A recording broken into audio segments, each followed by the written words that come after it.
Hello hi welcome to ഇത് നല്ല comedy. ഞാൻ നിങ്ങളുടെ ഹോസ്റ്റ് മിസ്റ്റർ ദിഗംബരൻ. നിങ്ങളിപ്പോൾ കേട്ടുകൊണ്ടിരിക്കുന്നത് ഞങ്ങളുടെ മലയാളം പോഡ്കാസ്റ്റ് ആണ്. സ്പോട്ടിഫൈയിൽ ഞങ്ങളെ കേട്ടുകൊണ്ടിരിക്കുന്ന എല്ലാവർക്കും സ്പെഷ്യൽ താങ്ക്സ്. ഞങ്ങളിപ്പോൾ സ്പോട്ടിഫൈയിൽ മാത്രമല്ല, ആമസോൺ മ്യൂസിക്കിലും ആപ്പിൾ മ്യൂസിക്കിലും യൂട്യൂബ് മ്യൂസിക്കിലും ജിയോ സാവനിലും പിന്നെ പോക്കറ്റ് കാസ്റ്റ് അങ്ങനെ ഒരുപാട് പ്ലാറ്റ്ഫോമുകളിൽ അവൈലബിൾ ആണ്. അതിന്റെയൊക്കെ ലിങ്ക് ഞങ്ങളുടെ യൂട്യൂബ് ചാനലിന്റെ അബൌട്ട് സെക്ഷനിലുണ്ട്. അപ്പൊ അവിടെയൊക്കെ ഞങ്ങളെ ചെക്കൗട്ട് ചെയ്യുക. പിന്നെ ഇതിന് പുറമെ ഞങ്ങളുടെ ഇൻസ്റ്റാഗ്രാം പിന്നെ ട്വിറ്റർ ഹാൻഡിലുകളുടെയൊക്കെ ലിങ്കും അവിടെയുണ്ട്. അപ്പൊ അവിടെയൊക്കെ ഞങ്ങളെ ഫോളോ ചെയ്യുക. ഇൻസ്റ്റാഗ്രാമിൽ ഞങ്ങൾ ഇടയ്ക്കിടയ്ക്കൊക്കെ പോസ്റ്റുകളൊക്കെ ഇടാറുണ്ട്. അപ്പൊ പുതിയ എപ്പിസോഡിന്റെ അപ്ഡേറ്റ്സുകളും മറ്റ് വിവരങ്ങളും വിശേഷങ്ങളും ഒക്കെ അറിയാനായിട്ട് ഉടനെ കിട്ടാൻ അവിടെ ഞങ്ങളെ ഫോളോ ചെയ്താൽ നന്നായിരിക്കും. പിന്നെ ഞങ്ങള് കമ്മ്യൂണിറ്റി ടാബില് ഇൻഫർമേഷൻസ് ഒക്കെ അപ്ഡേറ്റ് ചെയ്യാറുണ്ട്. അവിടെ ഞാൻ ഇടയ്ക്ക് 1-2 പോളും കാര്യങ്ങളൊക്കെ ഇടാറുണ്ട്. അപ്പം അതൊക്കെ ചെക്കൗട്ട് ചെയ്യാം. നിങ്ങൾക്ക് നിങ്ങളുടെ ഫീഡ്ബാക്കുകളൊക്കെ കമന്റ് സെക്ഷനിൽ മെൻഷൻ ചെയ്യാവുന്നതാണ്. ഇനി അതല്ല ഞങ്ങളോട് നേരിട്ട് സംവദിക്കണം എന്നുണ്ടെങ്കിൽ ഇൻസ്റ്റാഗ്രാമിൽ നിങ്ങൾക്ക് മെസ്സേജ് അയക്കാം.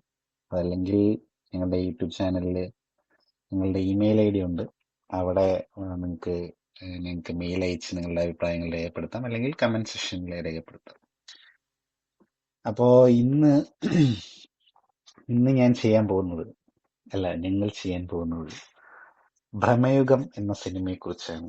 അപ്പൊ അതിന്റെ ഒരു പോള് ഞാൻ ആദ്യത്തെ വീക്കില് ഇട്ടിരുന്നു, ഞങ്ങൾ അനിമൽ വീഡിയോ ചെയ്യുന്നതിന് മുമ്പ് തന്നെ. അപ്പൊ ആ സമയത്ത് ഞങ്ങൾക്ക് അനിമലിന് ശേഷം ഏറ്റവും കൂടുതൽ വോട്ട് ലഭിച്ചിരിക്കുന്നത് ഭ്രമയുഗത്തിനാണ്. അപ്പൊ ഞങ്ങള് ഒരു വീഡിയോ ചെയ്തിരുന്നു, പക്ഷെ അത് ചില സാങ്കേതിക തകരാറുകൾ മൂലം അടിച്ചു പോയതിനാൽ ഇപ്പോൾ വീണ്ടും പ്രമേയം ചെയ്യുകയാണ്. അപ്പം ലേറ്റ് ആയതിൽ ക്ഷമ ചോദിക്കുന്നു.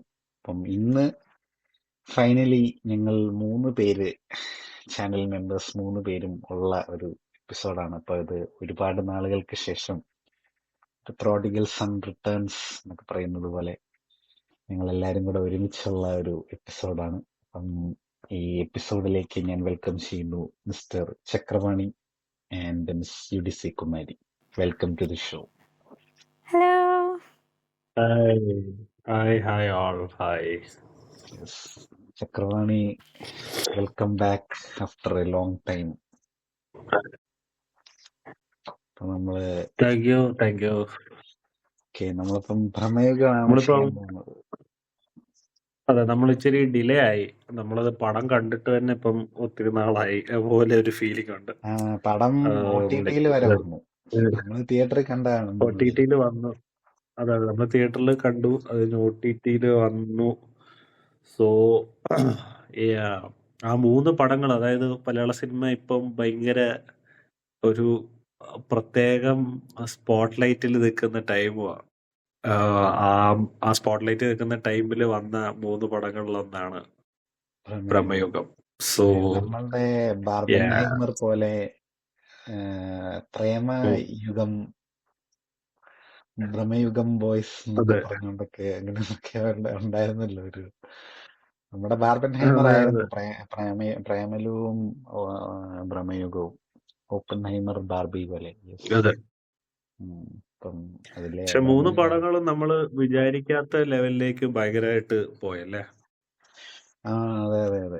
ഭ്രമയുഗം പിന്നെ ഒരു എക്സ്പെക്ടേഷൻസ് ഉണ്ടായിരുന്നു, പക്ഷെ എന്നാലും ഈ മമ്മൂട്ടി ചിത്രങ്ങൾ പരീക്ഷണ ചിത്രങ്ങളാണെങ്കിലും അങ്ങനെ മമ്മൂട്ടി ഫാൻസ് തന്നെ സപ്പോർട്ട് ചെയ്യുന്നില്ല, വിജയിപ്പിക്കുന്നില്ല എന്നുള്ള ഒരു ക്ലിഷയൊക്കെ ഇപ്പം പുള്ളി മാറ്റിയെടുത്തിട്ടുണ്ട്. അപ്പൊ അതിലെ ഭ്രമയുഗം ഇപ്പം നല്ല കളക്ഷനോടെ, എനിക്ക് തോന്നുന്നു കണ്ണൂർ സ്ക്വാഡിനേക്കാളും കൂടുതൽ കണക്ഷനും കാര്യങ്ങളൊക്കെ ഭ്രമയുഗത്തിന് കിട്ടിയെന്ന് തോന്നുന്നു അല്ലെ. അതൊരു ബ്ലാക്ക് ആൻഡ് വൈറ്റ് സിനിമയ്ക്ക് ഇങ്ങനെ ഒരു അല്ല, കണ്ണൂർ സ്ക്വാഡ് എനിക്കൊന്ന് ക്ലോസ് ടു 100 crore കളക്ട് ചെയ്യാൻ തോന്നുന്നു. ബ്രഹ്മയുഗം 100 അടിച്ചോ എന്ന് എനിക്ക് അറിഞ്ഞൂടാ. എനിക്ക് തോന്നുന്നു എന്തോ 60-70 സംതിങ് അടിച്ചോ. 85 ആയതേ ഉള്ളൂ. അതെ, അപ്പം which is not bad because they only I think comparatively I think they only spend some 26 or 27 crore. അപ്പൊ അത് വെച്ച് നോക്കുമ്പോ ബ്രേക്ക് ഈവന്റെയും മേളിൽ പോയി. It's A hit only. So പക്ഷെ ഒരു ഇങ്ങനത്തെ ഒരു സിനിമയും കൂടെ ആണല്ലോ, ഒരു എക്സ്പെരിമെന്റ് ആണ്, ബ്ലാക്ക് ആൻഡ് വൈറ്റ് ചിത്രമാണ്, അധികം കാസ്റ്റ് ഒന്നുമില്ല, എന്നിട്ടും ഒരു നല്ല കളക്ഷൻ. 100 കോടി അതെ. അടിച്ചില്ലെന്നുണ്ടെങ്കിലും അപ്പം നമുക്ക് ഇതുകൊണ്ടൊക്കെ മനസ്സിലാക്കാൻ പറ്റുന്ന നമ്മുടെ ഒരു ഓഡിയൻസിന്റെ ടേസ്റ്റ് ഭയങ്കരമായിട്ട് മാറിയിട്ടുണ്ട് over the time. Like people are in for some really good എന്താ പറയുക കോണ്ടന്റ് എന്ന് പറയുന്ന ഒരു തെറ്റായിട്ടുള്ള വാക്കാ. കോണ്ടന്റ് എന്ന് പറഞ്ഞ ഒരു ചെറിയ വാക്കിനകത്ത് നമുക്ക് സിനിമ ഒതുക്കാൻ പറ്റത്തില്ല. But I think people are ready for different genres to explore. And it's not just കേരളത്തിന്റെ വെളിയിൽ പോലും ഇത് റിലീസ് ചെയ്തപ്പോഴത്തേക്കും ദേ വർ ക്വൈറ്റ് എനിക്കൊന്ന് comparatively Bramayugam I think had a mixed opinion outside Kerala. കുറെ പേര് പറയുന്നുണ്ടായിരുന്നു ഇത്രയും പേരെ പടത്തിലുള്ളൂ, അങ്ങനെ ഇങ്ങനെ ഏതാണ്ടൊക്കെയോ പറയുന്നൊക്കെ ഉണ്ടായിരുന്നു. പിന്നെ നിങ്ങളത് ശ്രദ്ധിച്ചോന്ന് എനിക്കറിയത്തില്ല, തമിഴ്നാട്ടിലെ എല്ലാ പ്രാവശ്യവും ഇങ്ങനെ തിയേറ്ററിൽ നിന്ന് ആൾക്കാർ ഇറങ്ങി വരുമ്പോ ചോദ്യം ചോദിക്കും, മെസ്സേജ് ഉള്ള പടമാണോ എന്നുള്ള. അപ്പൊ മഞ്ഞുമൽ ബോയ്സിനെ പറ്റിയിട്ടും പല പടങ്ങളെ പറ്റിയിട്ട് ഞാൻ ചോദിക്കുന്നത്, അത് I was thinking people are so seasoned that അവരിങ്ങനെ ഒരു മെസ്സേജ്, ഇപ്പൊ മലയാളികൾ പിന്നെയും മെസ്സേജും കാര്യങ്ങളും ഒന്നും അങ്ങനെ നോക്കുന്ന ആൾക്കാരല്ല. പക്ഷെ തമിഴ് ഓഡിയൻസ് എന്നോൾ ആർ അവരുടെ ഇപ്പോഴും അവർ വിജയ് രജനികാന്ത് വരുമ്പോ കരുത്ത് സൊല്ലുവാങ്ക, മറ്റേ ആ ഒരു സംഭവം എക്സ്പെക്ട് ചെയ്യുന്നത്. So I think for them I think it was something completely new. അപ്പം പിന്നെ മലയാള സിനിമയെ കുറിച്ചുള്ള അവരുടെ പെർസെപ്ഷനും ചേഞ്ച് ആയിട്ടുണ്ടല്ലോ. ഇപ്പം മലയാള പടമാണെങ്കിൽ ഈ നമ്മുടെ റീസെന്റ് റിലീസ്ഡ് ആയിട്ടുള്ള വർഷങ്ങൾക്ക് ശേഷം ആവേശത്തിനൊക്കെ കിട്ടുന്ന ഒരു വരവേൽപ്പും എല്ലാത്തിനെയും മഞ്ഞുമൽ ബോയ്സിന്റെ ഒക്കെ ഒരു വിജയമൊക്കെ അതിനൊരു പാർട്ടാണ്. എന്നാലും ഇപ്പം കൂടുതലും ആൾക്കാർ കാണാൻ താല്പര്യപ്പെടുന്നുണ്ടോ? അത് അവർക്ക് ഒരു ഡൾ ഫേസ് ആണ് ഇപ്പം തമിഴ്നാട്ടില്. Vineeth Sreenivasan I think Vineeth Sreenivasan I think he's a household name അവിടെ. Even though I am not a huge fan of his films. അവിടെ ഭയങ്കര ഹിറ്റായിരുന്നു.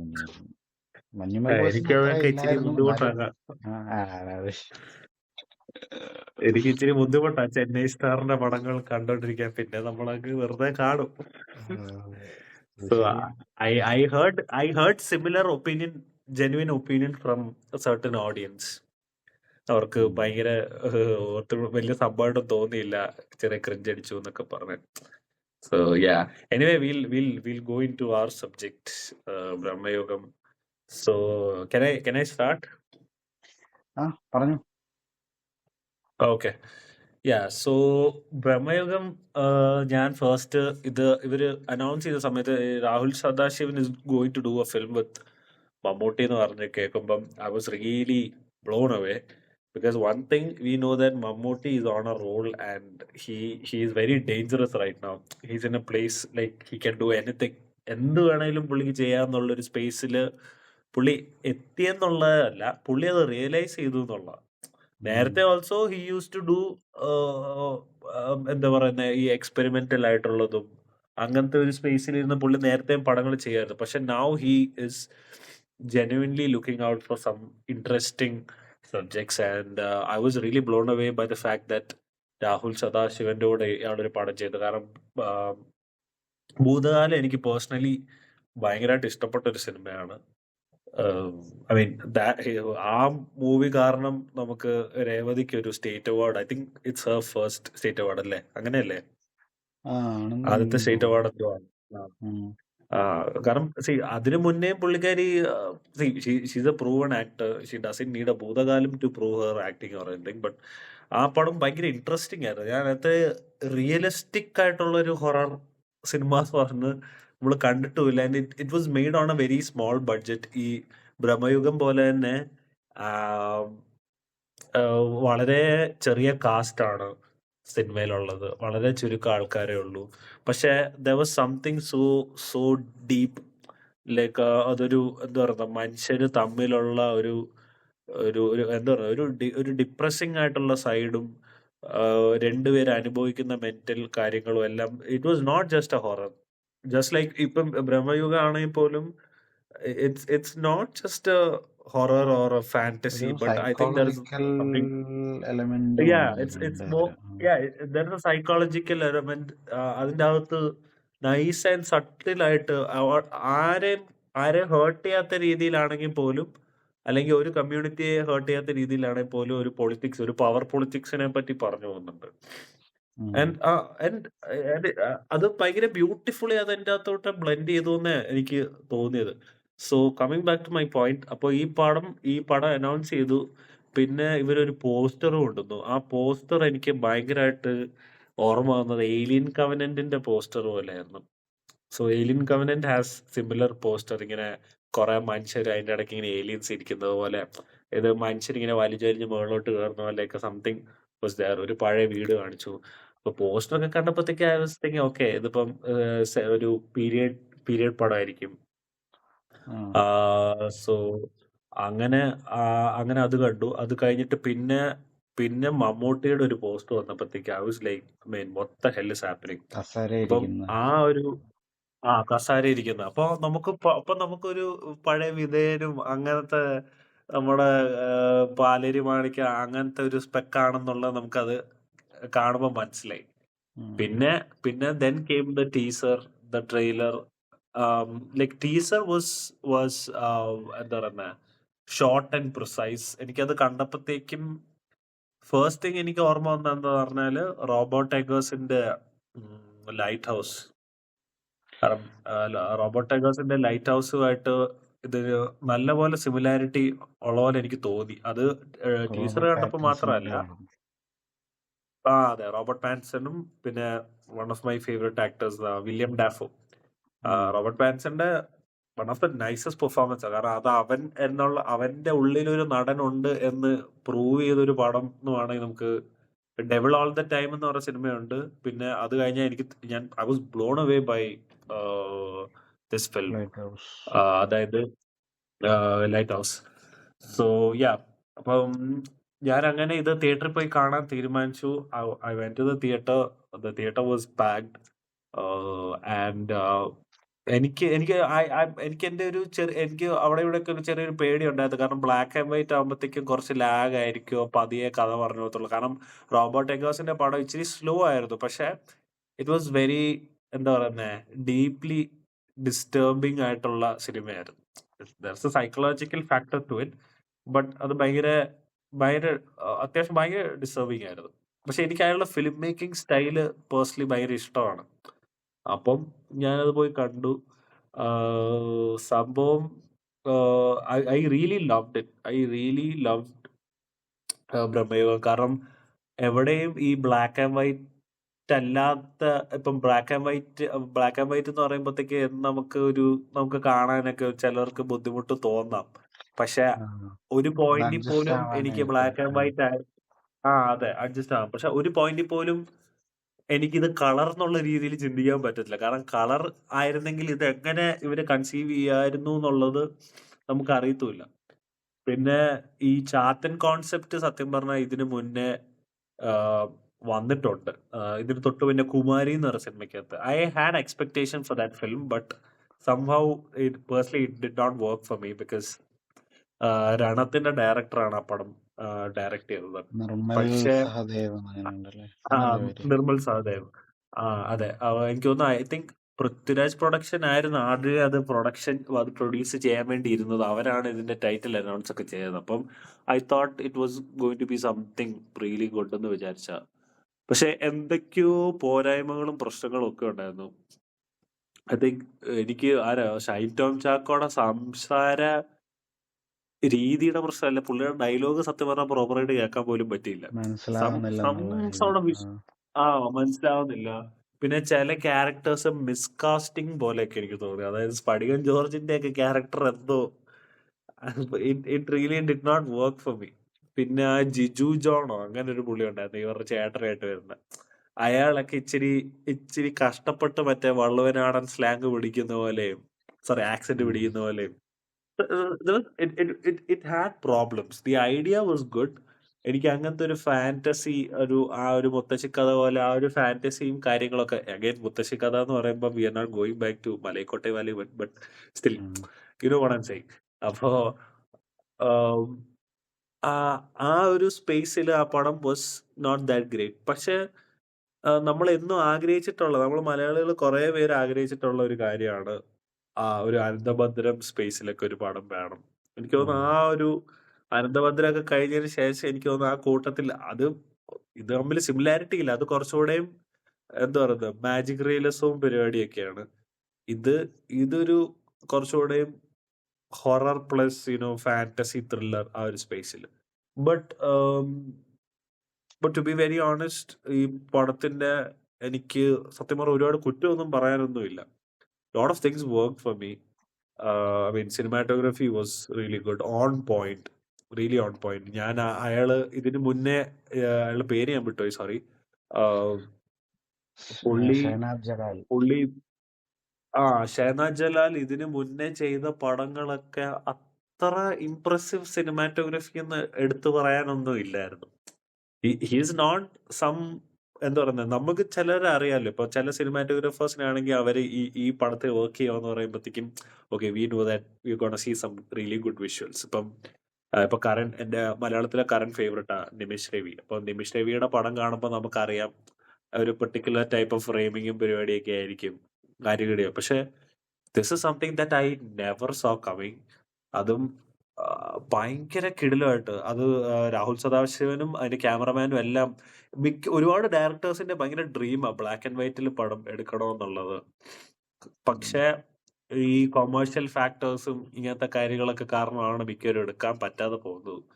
ആൻഡ് അവർ ചെയ്തിരിക്കുന്ന വർക്ക് ആണെങ്കിൽ ഭയങ്കര ആ ബ്ലാക്ക് ആൻഡ് വൈറ്റിൻ്റെതായിട്ടുള്ള ഭയങ്കര ഡെപ്തും കാര്യങ്ങളും ഒക്കെ ഉണ്ട്. So the camera work was good. പിന്നെ അതിന്റെ ഇത് ചെയ്ത ബാക്ക്ഗ്രൗണ്ട് സ്കോർ ചെയ്ത Christo Xavier. So Christo Xavier again it's a name that I saw in Bheeshma Parvam. അതിൻ്റെ അകത്താണ് ഞാൻ ഫസ്റ്റ് ആയിട്ട് ഈ പേര് കാണുന്നതും.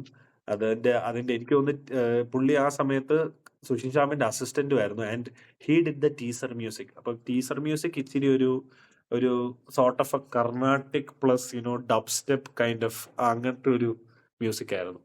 അത് ഭയങ്കര ടീസർ ഭയങ്കര കിടിലമാക്കിയത് ആ ഒരു മ്യൂസിക്കാ. സോ അവിടെ വെച്ച് ഞാൻ ഈ പേര് നോട്ട് ചെയ്തതാ. പിന്നെ ഞാൻ കാണുന്നത് ഇതിൻ്റെ അകത്താ. അപ്പൊ I was kind of curious ഇയാൾ ഇത് എന്താ ചെയ്യാൻ പോകുന്നതെന്നുള്ളത്. പക്ഷെ അയാള് he did A pretty interesting job. ഇപ്പൊ എന്താ മമ്മൂട്ടിയുടെ ഇൻട്രൊഡക്ഷൻ സീൻ ഇങ്ങനെ കാണിക്കുമ്പോഴത്തേക്കും മമ്മൂട്ടി ഇങ്ങനെ ഇരയെ കിട്ടിയ ഒരു മൂഡിലിരുന്ന് പുതിയ ഇരയെ കിട്ടിയ എന്താ പറയുക സിംഹത്തിനെ പോലെ ഇരുന്നിങ്ങനെ നോക്കുന്ന ഒരു ഷോട്ട് ഉണ്ട്. അവിടെ വരുമ്പോഴത്തേക്കും ഒരു tribal sort of A drum beat വെച്ചാണ് മമ്മൂട്ടിയുടെ ആ ഷോട്ട് കാണിക്കുന്നത്. അത് ഞാൻ തിയേറ്ററിൽ ആ ഒരു മ്യൂസിക് കൊണ്ടുവന്ന ഇമ്പാക്ട് ഭയങ്കരമായിരുന്നു. So music was very good. പിന്നെ കാസ്റ്റ് ആണെങ്കിലും ശരിക്കും ഈ നമ്മളിപ്പം നമുക്കറിയാം Mammootty is not gonna screw it up. So മമ്മൂട്ടിയുടെ കാര്യം ഞാൻ സംസാരിക്കുന്നില്ല.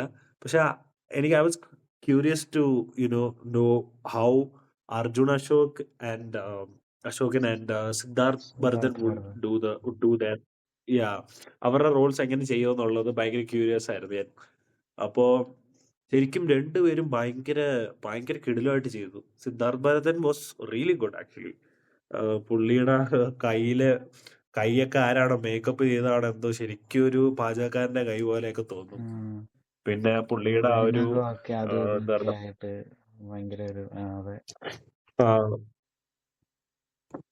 അതെ പാക്ക് ചവയ്ക്കുന്ന രീതി, പുള്ളിയുടെ സംസാര രീതി എല്ലാം കറക്റ്റായി.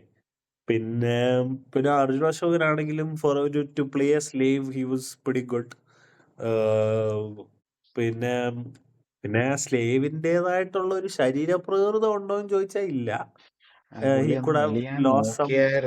അവൻ ശ്രമിച്ചു, വിചാരിച്ച ടൈമിൽ അവനത് കംപ്ലീറ്റ് ചെയ്യാൻ പറ്റിയില്ല. അതെ,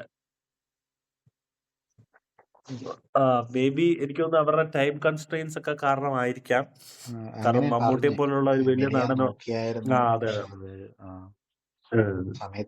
അപ്പം അതൊക്കെ ഒരു കുഞ്ഞു ഫോൾട്ടാണ്. പക്ഷെ നമ്മളത് അത്ര കാര്യമാകത്തില്ല. പക്ഷെ നമുക്കത് ഇപ്പൊ ഇങ്ങനെ ഇതിലൊക്കെ നിർബന്ധം കാണുമ്പോൾ നമുക്കൊരു നിർബന്ധം തോന്നുമെങ്കിൽ ചിലപ്പം we might not like such things. കാരണം ഇതിൻ്റെ അകത്ത് അത്യാവശ്യം കുറച്ച് വെൽ ബിൽഡ് ആണ് Arjun Ashokan. So for a സ്ലേവും പിന്നെ ആ ഒരു സെഞ്ചുറി കാണിക്കുമ്പോഴത്തേക്കും അവിടെ ആ സമയത്തൊക്കെ ആൾക്കാർക്ക് നല്ല പുള്ളി ദാരിദ്ര്യവും സ്റ്റാർവ് പ്രശ്നമൊക്കെ ഉള്ള ഒരു ചെയ്തിട്ടുണ്ട്. സെഞ്ചുറിയും കുറെ ടൈമും നാളായി ഒക്കെയാണ്. ഫുഡ് അപ്പോ അതെ ഫുഡ് അപ്പോ കഴിച്ചിട്ടെന്ന് പറയുന്നുണ്ട്. അപ്പം ആ ഒരു കഴിച്ചിട്ട് പറയുന്നുണ്ട്. ആ, അപ്പൊ അങ്ങനത്തെ കാര്യങ്ങളൊക്കെ ഉണ്ട്. പിന്നെ പിന്നെ എനിക്ക് മെയിനായിട്ട് സത്യം പറഞ്ഞ സിനിമ കണ്ട് കഴിഞ്ഞല്ല, കാണാൻ തുടങ്ങിയപ്പോ തന്നെ എനിക്ക് കിട്ടിയ ഒരു vibe. I was talking to a friend, he's not at all a movie buff, he saw the film and ഞങ്ങൾ രണ്ടുപേരും ഡിസ്കസ് ചെയ്ത ഒരേ കാര്യമുണ്ട്. ഹോട്ടൽ കാലിഫോർണിയ എന്ന് പറയുന്ന പാട്ടിന്റെ ലിറിക്സ് ആണ് ബേസിക്കലി ഈ സിനിമയുടെ കഥ. അത് നിങ്ങള് ഗൂഗിളിൽ എടുത്തു നോക്കി, കേട്ടിട്ടില്ലാത്തവര്, ഹോട്ടൽ കാലിഫോർണിയ എന്ന് പറഞ്ഞ പാട്ട് കേൾക്കാത്തവര് വളരെ കുറവായി. ഈഗിൾസ് എന്ന് പറഞ്ഞ ഒരു ഫേമസ് ബാൻഡിന്റെ പാട്ടാണ്. അതിൻ്റെ അകത്ത് ഈ പറയുന്ന ഒരു നരകത്തിനെ ഒരു എന്താ പറയാ സിംബിളൈസ് ചെയ്യുന്ന കുറെ കാര്യങ്ങള് ആ പാട്ടിലെ ലിറിക്സിന്റെ അകത്തുണ്ട്. അപ്പൊ ഇതിന്റെ അകത്ത് ആ വീടും ആ കോമ്പൗണ്ടും എല്ലാം ഭയങ്കര, ആദ്യമേ ഭയങ്കര വെൽക്കമിങ് ആയിട്ട് തോന്നും. പക്ഷെ after a while you will understand that okay this is not going in the right direction, okay you gonna get screwed എന്നുള്ള രീതിയിൽ പോകുന്നതൊക്കെ. സോ ഭയങ്കര സിമിലാരിറ്റി എനിക്ക് തോന്നി. പിന്നെ ഈ പറയുന്ന റോബോട്ട് എഗേഴ്സിന്റെ അത് ചിലപ്പം അവര് ഇൻസ്പിറേഷൻ എടുത്തിട്ടുണ്ടോ എന്ന് എനിക്ക് അറിഞ്ഞുകൂടാ. പക്ഷെ അതിൻ്റെ അകത്ത് ഇതേപോലെ തന്നെ യക്ഷിയുടെ കഥാപാത്രത്തിന് പകരം അതിൻ്റെ അകത്തൊരു മേർമെയ്ഡ് ഉണ്ട്.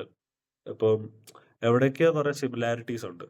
പിന്നെ again we forgot to mention യക്ഷിയുടെ ക്യാരക്ടറിലേക്കും കാസ്റ്റ് ചെയ്തിരുന്ന അമാൽഡ ലിസ്, പുള്ളിക്കാരി എനിക്ക് തോന്നുന്നു നമ്മുടെ ഇതിൻ്റെ അകത്തൊക്കെ വന്നിട്ടുണ്ട്, കുറച്ച് പടങ്ങളിൽ വന്നിട്ടുണ്ട്. ഞാൻ I remember seeing her first in maybe കമ്മട്ടിപ്പാടത്തിലാണ് ആദ്യമായിട്ട് ഞാൻ കാണുന്നത്. അപ്പോൾ അതിനകത്തൊക്കെ അത്യാവശ്യം നല്ലൊരു പെർഫോമൻസ് ആ ചെയ്തത്. ഇതിൻ്റെ അകത്താണെങ്കിൽ പോലും ഈ ബാലൻ ചേട്ടൻ്റെ വൈഫാണ് എക്സാക്ട്ലി. അപ്പോൾ ഇതിൻ്റെ അകത്താണെങ്കിൽ പോലും ശരിക്കും യക്ഷി എന്ന് പറയുന്ന ഒരു കോൺസെപ്റ്റ് അവര് കറക്റ്റായിട്ടെന്നല്ല, ഭയങ്കര ഭംഗിയായിട്ട് അത് കാണിച്ചു. ലൈക്ക് നമുക്ക് ആ യക്ഷിയാന്നുള്ള ഒരു ചുടല യക്ഷി ആയിട്ടാണ് അവർ ഉദ്ദേശിക്കുന്നതെന്നാണ് പറയുന്നത്. അപ്പം അവരത് അത്യാവശ്യം സൂപ്പറായിട്ട് അവരത് കാണിച്ചു. സോ അപ്പോ ആ യക്ഷിയുടെ കാസ്റ്റിംഗ് ആണെങ്കിലും നേരത്തെ പറഞ്ഞ പോലെ ഭയങ്കര ഒരു കറക്റ്റ് ആയിരുന്നു, ഓൺ പോയിന്റ് ആയിരുന്നു. അവര് അതിനെപ്പറ്റി പറയുന്നുണ്ട്, അവര് കുറെ കോസ്റ്റ്യൂംസ് ട്രൈ ചെയ്തു. ഇതിൻ്റെ അകത്ത് കോസ്റ്റ്യൂംസും ഓർണമെന്റ്സും ഇപ്പോ ശരിക്കും അന്നത്തെ കാലത്തെ ഒരു ഡ്രസ്സിങ്ങിനോട് ചേർന്ന് നിൽക്കുന്ന ഒരു സംഭവമായിരുന്നു അന്ന്. മറ്റേ ഐ തിങ്ക് യുനോ ശരിക്കും ആ സെഞ്ചുറിയിൽ നിങ്ങൾക്ക് കുറച്ചുകൂടെ ഹിസ്റ്ററി എന്നെക്കാളും നോളജ് ഉള്ളതുകൊണ്ട് ഞാൻ നിങ്ങളുടെ അടുത്ത് ചോദിക്കുക. Like women were bare chested right ആ സമയത്ത്, ആ സെഞ്ചുറിയിലൊക്കെ? അതൊരു തെറ്റായിട്ടുള്ള ഒരു എന്താണ് അത് ഒരു വേർഡിൽ നിന്ന് വന്ന ഒരു മിസ്കൺസെപ്ഷൻ ആണോ? മിസ്കൺസെപ്ഷൻ ആണ്. കാരണം എന്താന്ന് വെച്ചാല് ഓക്കെ എങ്ങനെ ഇത് ഇച്ചിരി വലിയ കോൺസെപ്റ്റ് ആണ്. പക്ഷെ ചുരുക്കി പറയുകയാണെങ്കിൽ മുലക്കരം എന്ന് പറയുന്ന ഒരു കര ഉണ്ടായിരുന്നു, ഒരു ടാക്സ് എക്സിസ്റ്റ് ചെയ്യുന്നുണ്ടായിരുന്നു. അത് ആക്ച്വലി ബ്രസ്റ്റ് കാണാൻ കൊടുക്കുന്ന പൈസയോ അല്ലെങ്കിൽ ബ്രസ്റ്റിനെ ബാധിക്കുന്ന ഒരു ടാക്സും അല്ലായിരുന്നു. അതെന്ന് പറയുന്നത് സ്ത്രീയെയും പുരുഷനെയും വേണ്ടിയിട്ടുള്ള ടാക്സ് എന്നാണ് ഈ നമ്മളൊക്കെ തെറ്റിദ്ധരിച്ച് വെച്ചിരിക്കുന്നത്. പക്ഷെ ശരിക്കും ഹിസ്റ്റോറിക്കലി അത് അങ്ങനെയല്ല. മുലക്കരം എന്ന് പറയുന്നത് നമുക്ക് ആണ് പെണ്ണ് എന്നുള്ള വേർതിരിച്ചറിയുന്ന രീതിയിൽ, അതായത് മുല എന്ന് പറയുന്നത് സ്ത്രീക്കുള്ളതാണ്. അപ്പം സ്ത്രീക്ക് കൊടുക്കേണ്ട ടാക്സ്, പുരുഷന് കൊടുക്കേണ്ട ടാക്സ്, സ്ത്രീക്ക് കൊടുക്കേണ്ട ടാക്സ് എന്നുള്ള രീതിയിൽ ഡിഫറൻഷിയേറ്റ് ചെയ്യുന്ന ഒരു ടേം ആയിരുന്നു അത്. എക്സ്പ്ലോയിറ്റേഷൻസ് ഇല്ലെന്ന് ഞാൻ പറയുന്നില്ല, ബട്ട് ഈ ഒരു ടേം അല്ലെങ്കിൽ നമ്മളുടെ കേരളത്തിലെ വനിതകൾക്ക് എന്താണ് മേൽക്കുപ്പായം, അതായത് ബ്ലൗസ് എന്ന് പറയുന്ന സാധനം ആർക്കും ഇല്ല. മുലക്കച്ച ഇല്ലായിരുന്നു എന്ന് പറയുന്നത് തെറ്റാണ്. അവർക്ക് മുലക്കച്ച ഉണ്ടായിരുന്നു, ബട്ട് അവർക്ക് തോർത്തിടാൻ പറ്റത്തില്ലായിരുന്നു, അവർക്ക് കവർ ചെയ്യാൻ പറ്റത്തില്ല. മുലക്കച്ചനെ കവർ ചെയ്യാൻ പറ്റത്തില്ല. അത് നായർ സ്ത്രീകൾക്കും ബ്രാഹ്മണ സ്ത്രീകൾക്കും മാത്രമേ പറ്റത്തുള്ളൂ. അപ്പൊ ആ തോർത്തെന്ന് പറയുന്നത്, ആ കവർ എന്ന് പറയുന്നത് ഒരു അധികാരത്തിന്റെ പവറിന്റെ സിമ്പിളാണ്. മുലക്കച്ച ഇടായിരുന്നു. അതെ അതെ. ഞാൻ റിലേറ്റ് ചെയ്ത രീതി ചിലപ്പോൾ തെറ്റായത് കൊണ്ടായിരിക്കാം. കാരണം ഞാൻ എപ്പോഴും ഒരിക്കല് മറ്റേ 21-ാം നൂറ്റാണ്ടെന്ന് പറഞ്ഞ 21-ാം നൂറ്റാണ്ടെന്ന് പറഞ്ഞ എന്തോ ഒരു 20-ാം വിനയന്റെ നൂറ്റാണ്ട്. ഒരു സിനിമയിലായിരുന്നു. 20-ാം നൂറ്റാണ്ടാണോ? ആ. അല്ല, അതോ അല്ല, 19-ആം 19-ാം നൂറ്റാണ്ടാണോ? നൂറ്റാണ്ടോ? 19-ാം നൂറ്റാണ്ട്. 19-ആം ആ നൂറ്റാണ്ടാണ്. 19-ാം നൂറ്റാണ്ട്. സോറി. ഓക്കെ 19-ാം നൂറ്റാണ്ട് എന്ന് പറഞ്ഞ സിനിമയുടെ പറ്റിയിട്ട് ഒരു ഇന്റർവ്യൂവിൽ പറഞ്ഞപ്പം അത് പറഞ്ഞു, നമുക്ക് ഒരുപാട് റിയലിസ്റ്റിക് ആയിട്ട് എടുക്കാൻ പറ്റത്തില്ല, കാരണം ആ സമയത്തെ സ്ത്രീകള് കച്ച അണിയില്ലായിരുന്നു എന്നിങ്ങനെ വിനയൻ പറയുന്നതായിട്ട് ആ പടം ഓർമ്മ. പക്ഷെ ഉണ്ടല്ലോ, അത് ആ ഇറ്റ് ഈസ് റോങ് ആ from top to bottom. Historically അതൊരു ഹൊറിഫൈങ്ലി ബാഡ് ഡിപ്പിക്ഷൻ ആണ്. അത് ട്രിപ്പിൾ ആർ അദ്ദേഹത്തിന്റെ പോലെ അല്ല ആയിരിക്കും. അല്ല ട്രിപ്പിൾ ആർ ഹിസ്റ്റോറിക്കലി പോലെയാണ്. എന്നല്ല ശരിയാണ്. ആ പടം. അല്ല, ആ പടം വാസ് അൺനെസസറി. ആ പടം ഇല്ലായിരുന്നെങ്കിൽ മലയാള സിനിമയ്ക്ക് ഒരു നഷ്ടവും വരത്തില്ലായിരുന്നു. കാരണം എനിക്ക് പേഴ്സണലി എങ്ങനെ ആ സിനിമ ഹിറ്റായി എന്ന് പോലും എനിക്ക് ഞാൻ അറിഞ്ഞൂടാ. കണ്ടിട്ടില്ല കേട്ടോ, എനിക്കറിയില്ല. അല്ല, ഞാൻ കണ്ടതാ. എനിക്ക് ഇൻ മൈ കണ്ടോണ്ടിരിക്കാൻ എനിക്ക് ഇച്ചിരി ഇൻ മൈ ബുദ്ധിമുട്ടായിരുന്നു. In my opinion it was horrible. ഞാൻ ഹാഫ് വേ ത്രൂ ഞാൻ ആ പടം നിർത്തിയിട്ട് പോയി. ഭയങ്കര ബോറായിരുന്നു. ഐ മീൻ ബോറിന്റെ അല്ല, അത് പടം ആസ് എ ഇൻഅപ്രോപ്രിയേറ്റ് ആയിട്ട് എനിക്ക് ഹോൾ തോന്നിയത് എനിക്ക് എന്തൊക്കെയോ. അത്രയും വലിയ പ്രശ്നം എന്ന് പറഞ്ഞാൽ കണ്ടോണ്ട് കുഴപ്പമില്ല, നമുക്ക് കണ്ടോണ്ടിരിക്കാം. പക്ഷെ എനിക്ക് പ്രശ്നം എന്ന് പറഞ്ഞാൽ അതിനകത്തിൽ ഉപയോഗിച്ചിരിക്കുന്ന ഡീറ്റെയിൽസ്, അതിനകത്തിൽ ഉപയോഗിച്ചിരിക്കുന്ന ടൈം പീരീഡ്, ക്യാരക്ടേഴ്സ് തമ്മിലുള്ള ക്ലാഷ്, ഇതൊക്കെ എന്തൊക്കെയോ പ്രശ്നങ്ങളുണ്ട്. ഭയങ്കര ഭീകരമായിട്ട് എനിക്ക് അതെ. തോന്നി. എനിക്ക് ഭയങ്കര അരോചകമായിട്ടും തോന്നി ഇടയ്ക്കിടയ്ക്ക്. അവര് എന്താ അത് ഒന്ന് ജസ്റ്റ് ഒന്ന് നമ്മളൊന്ന് ഒരു പടം എടുക്കുകയാണല്ലോ, ബേസിക് ആയിട്ടുള്ള കാര്യങ്ങൾ നോക്കാല്ലേ. ഇത് എന്താണ് പക്ഷെ പക്ഷെ ഇപ്പോഴും ഉറുമി കണ്ടിട്ട് പറയുന്നുണ്ട് അത് ഹിസ്റ്റോറിക്കലി റോങ് ആന്ന് പറയുന്ന ആൾക്കാരുണ്ട്. സ്വാഭാവികം. അതെന്താന്നറിയോ, ഇപ്പോഴും വാസ്കോഡിഗാമ എന്തോ ഹീറോയിക് ഫിഗർ ആയിട്ട് കാണുന്നവരുണ്ട് നമ്മുടെ നാട്ടിൽ കൂടുതലും ഉള്ളത്. പക്ഷെ അതെ അതെ പക്ഷെ ഉറുമി ഞാൻ മലയാള സിനിമയിൽ ലാസ്റ്റ് കണ്ടതിൽ ഏറ്റവും ബെസ്റ്റ് ഒരു ഹിസ്റ്റോറിക്കൽ ഫിക്ഷൻ പടമായിരുന്നു. അതെനിക്ക് വിഷ്വലിയും പഴശ്ശിരാജനേക്കാളും അത് ബെറ്റർ ആയിരുന്നു എന്ന് എനിക്ക് തോന്നുന്നു. ഐ മീൻ ഹിസ്റ്റോറിക്കലി ബെറ്റർ ആയിരുന്നു. നോക്കുമ്പോ. ഓഫ് കോഴ്സ് കാരണം Pazhassi Raja okay, obviously MT Hariharan അതിൻ്റെതായിട്ടുള്ള കുറെ സംഭവങ്ങളൊക്കെ ഉണ്ട്. പക്ഷെ as a movie Urumi is like എനിക്ക് പേഴ്സണലി ഭയങ്കര മേളത്തെ ലെവലിൽ നിൽക്കുന്ന ഒരു സിനിമയായിരുന്നു. So coming back to our point, അപ്പൊ യക്ഷിയുടെ ക്യാരക്ടർ, അപ്പൊ അതിൻ്റെ അകത്ത് ചുടലയക്ഷിയെ കൊണ്ടുവന്നതും ആ ക്യാരക്ടറിന് കാസ്റ്റ് ചെയ്തിരിക്കുന്നതും എല്ലാം ഭയങ്കര പെർഫെക്റ്റ് ആയിരുന്നു. The costumes and everything was on point. Like അവരുടെ അടുത്തൊരു ഭയങ്കര സെഡ്യൂസിങ് ആയിട്ടുള്ള ഒരു ബ്യൂട്ടി നമുക്ക് ഫീൽ ചെയ്യും. അതും they could have gone with any actor or anything, but choosing Amalda Liz for the character was, I think അത് ഭയങ്കര കറക്റ്റ് ആയിരുന്നു. എന്താ പറഞ്ഞ അവര് ചെയ്ത കാസ്റ്റിങ്ങിൻ്റെ അകത്ത് അവര് ഭയങ്കര പെർഫെക്റ്റാ. Like I don't have anything to say about it. And 4 പേര് അല്ലെങ്കിൽ ഒരു 5 പേരെ ഉള്ളെങ്കിൽ ആ 5 പേരിന്റെ അകത്ത് ഒരാൾ കൊള്ളത്തില്ല, ഈ സത്യം പറ സിനിമ ചിലപ്പോൾ നമുക്ക് മടുപ്പായിട്ട് തോന്നും. പക്ഷെ ഇതിനകത്ത് കാസ്റ്റിംഗ് വൈസ് ഇപ്പൊ ഇവര് ഇത്രയും പേരെ ഇട്ടിട്ടുണ്ടെങ്കിൽ ആ അത്രയും പേരും നല്ലതായിട്ടാണ് പെർഫോം ചെയ്തത്. പിന്നെ എനിക്ക് പ്രശ്നം ഈ പറയുന്ന പോലെ പ്രശ്നങ്ങളായിട്ട് തോന്നിയത് ഈ പറയുന്ന പോലെ അർജുൻ അശോകന്റെ ആ ഒരു ഫിസിക്കാലിറ്റി, അത് കോൺസ്ട്രെയിൻസ് കൊണ്ട് അവർക്ക് അത് കുറയ്ക്കാൻ പറ്റിയില്ല എന്ന് പറഞ്ഞതുകൊണ്ട്. പിന്നെ എനിക്ക് മെയിൻ ആയിട്ട് എനിക്കിപ്പം ഓർക്കുമ്പോ അതാണ് എനിക്ക് ഒരു മെയിൻ ഇഷ്യൂ ആയിട്ട് തോന്നിയത്. പിന്നെ എന്താ പറയാൻ, എനിക്ക് തോന്നുന്നു ഓവർ ദ ടൈം നമ്മളിപ്പോ ഈ പോഡ്കാസ്റ്റ് മുമ്പോട്ട് പോകുമ്പം once we start discussing, I think we might find more details. കുറച്ചുകൂടെയും നമുക്ക് അങ്ങോട്ടും ഇങ്ങോട്ടും ഡിസ്കസ് ചെയ്യുമ്പോൾ അറിയായിരിക്കും നമുക്ക് ഇതിൻ്റെ അകത്ത് കൂടുതൽ പ്രശ്നങ്ങളായിട്ട് തോന്നിയ കാര്യങ്ങൾ എന്താണെന്നുള്ളത്. ബാക്കിയെല്ലാം ഇപ്പം പറയുന്ന പോലെ മമ്മൂട്ടിയുടെ മേക്കപ്പ് ആണെങ്കിലും മമ്മൂട്ടിയുടെ അഭിനയ രീതിയും ഒക്കെ ഭയങ്കരമായിട്ട് പുള്ളി ഇതിൻ്റെ അകത്തൊരു ഡിഫറൻസ് കൊണ്ടുവരിക എന്ന് പറയുന്നത്, ഓരോ ക്യാരക്ടറിലും ഡിഫറൻസ് കൊണ്ടുവരിക എന്ന് പറയുന്നത് it's not easy, and he managed to do it really well. So Mammootty എന്ന് പറയുന്ന ഒരാൾ അങ്ങനത്തെ ഒരു ക്യാരക്ടർ ചെയ്യുകയും അതിൻ്റെ അകത്ത് ഇതിന് മുന്നേ ചെയ്ത ക്യാരക്ടേഴ്സിന്റെ ഛായ വരാതെ നോക്കുകയും അതിനെ നല്ലപോലെ പ്രൊട്ടക്ട് ചെയ്യും, നല്ലപോലെ പുള്ളി അത് ചെയ്തിട്ടുണ്ട്, ഓൺ സ്ക്രീൻ കൊണ്ടുവന്നു. ഇപ്പം കൊടുമൺ പോറ്റിയായിട്ട് I don't know if anyone else could have done a better job. Maybe an actor like Thilakan. പക്ഷെ എനിക്കൊന്ന് മമ്മൂട്ടിയുടെ ആ ഒരു ലെവലിൽ നിൽക്കുന്ന ഒരാൾക്ക് മാത്രമേ ആ ഒരു എന്താ പറയുന്ന എന്താ പറയുന്ന മമ്മൂട്ടി അത് ചെയ്യുമ്പോൾ നമുക്ക് അതൊന്ന് പോയി കാണണം എന്നുള്ളൊരു ആഗ്രഹം ഭയങ്കരമായിട്ട് തോന്നും. കാരണം ഇപ്പം തിലകനാണെങ്കിൽ obviously Thilakan is one of the greatest actors ever lived. പക്ഷെ മമ്മൂട്ടി ചെയ്യുക എന്ന് പറയുമ്പോൾ മമ്മൂട്ടിക്ക് ഒരു സർട്ടൻ ബേസ് ഓഫ് ഫാൻസ് ഉണ്ട്. മമ്മൂട്ടി സിനിമകൾ ഇഷ്ടമുള്ളവർ മമ്മൂട്ടി ഫാൻസ് തന്നെ ഉണ്ടാവും. അപ്പം എല്ലാവർക്കും ഒരു എക്സൈറ്റ്മെന്റ് കാണും മമ്മൂട്ടി ഒരു നെഗറ്റീവ് ഷെയ്ഡ് പോലെ കാര്യം ചെയ്യുമ്പോഴത്തേക്ക്. So that's my take on Bramayugam. So, Mr. Digambaran and UDC, what do you guys think about ഈ പടത്തിനെ പറ്റിയിട്ട് എന്താണ് നിങ്ങൾക്ക് തോന്നിയ ഡ്രോബാക്സും പറയണം കേട്ടോ, കാരണം എനിക്കും കൂടെ ഒരു ചിന്തിക്കാൻ പറ്റും നിങ്ങളത് പറയുമ്പോഴത്തേക്കും. പറഞ്ഞു. അല്ല, ഓൾമോസ്റ്റ് എല്ലാ പോയിന്റ്സും നീ കവർ ചെയ്തെന്നാണ് എനിക്ക് തോന്നുന്നത്. പിന്നെ കുടുംബൂട്ടിയായിട്ട് നമ്മുടെ ദേവ്ജി വന്നാൽ എങ്ങനെ ഇരിക്കും? പിന്നെ മറ്റേ അശോകന്റെ ക്യാരക്ടറിൽ നമ്മുടെ റിയാസിക്കയും സിദ്ധാർത്ഥ് ഭരതന്റെ ക്യാരക്ടറിൽ ഷാങ്കി വന്നു. അപ്പൊ റിയാസിക്ക ഇത് മറ്റേ തേവന്റെ ക്യാരക്ടർ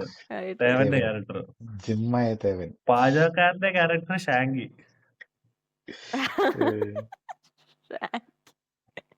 ആദ്യമേ തന്നെ രണ്ടാമത്തെ ക്യാരക്ടറായിട്ട് സന്തോഷ് കീഴാറ്റൂരിനെയാണ് കൊടുക്കുന്നത്. ഏത് ക്യാരക്ടറിന്? ആദ്യമേ മരിക്കുന്ന ക്യാരക്ടർ അല്ലേ?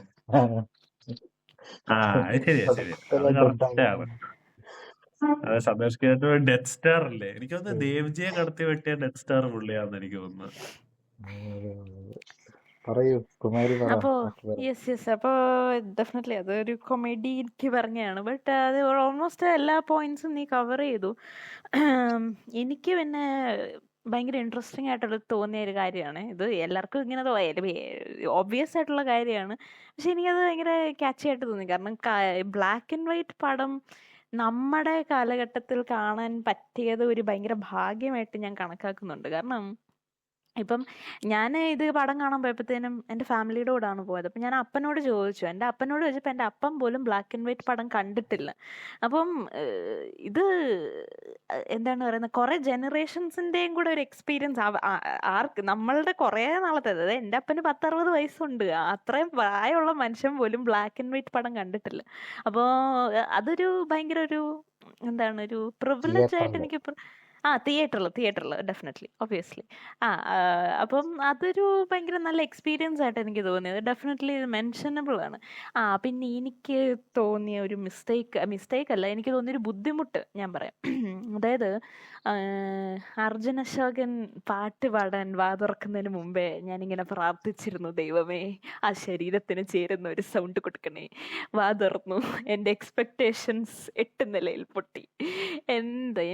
എനിക്ക് അർജുൻ അശോകന് ചേരുന്ന ഒരു സൗണ്ടായിട്ട് തോന്നിയതേ ഇല്ല. ഐ മീൻ ക്രിസ്റ്റോ സേവ്യർ തന്നെയാണ് പാടിയിരിക്കുന്നത്.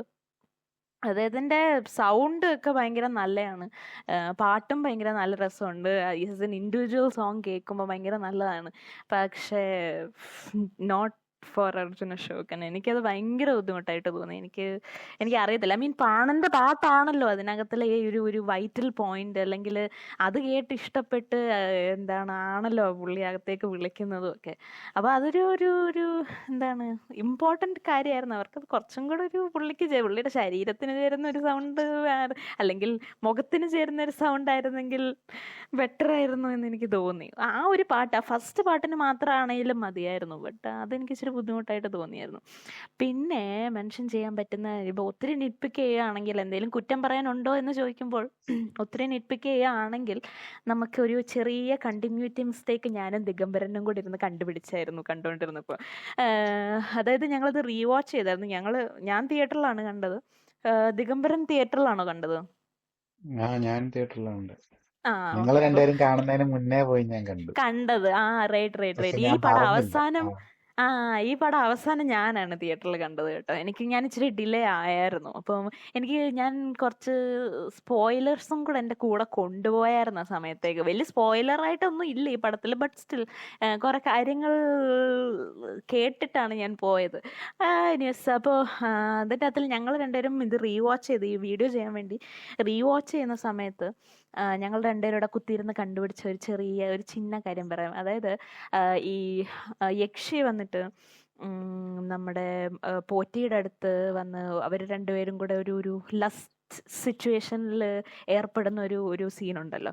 അതിനകത്തില് ഈ ജ്വല്ലറിയുടെ കാര്യം പറഞ്ഞല്ലോ, ബ്ലൗസ് ഇട്ടിട്ടില്ല, ജ്വല്ലറിയുടെ കയ്യിലെ കാര്യം പറഞ്ഞു. തിരുമുറിവ് മാറിപ്പോകുന്ന പോലത്തെ സീനല്ലേ, മറ്റേ ആ അതെ ഗോസ്റ്റ് അതെ അതെ ഹൗസിലെ അതെ ഇതാണ് ആ തിരുമുറിവ് നശത്തിലേക്കാണ് നിങ്ങളുടെ മാറിപ്പോയ പോക്ക് എന്ന് പറഞ്ഞിട്ട്. അതെ അതെ തിരുമുറിവ് അതുപോലത്തെ മാറിപ്പോയ സെയിം. പോലെ ഇവിടെ ഒരു സാധനം ഉണ്ടായിരുന്നു.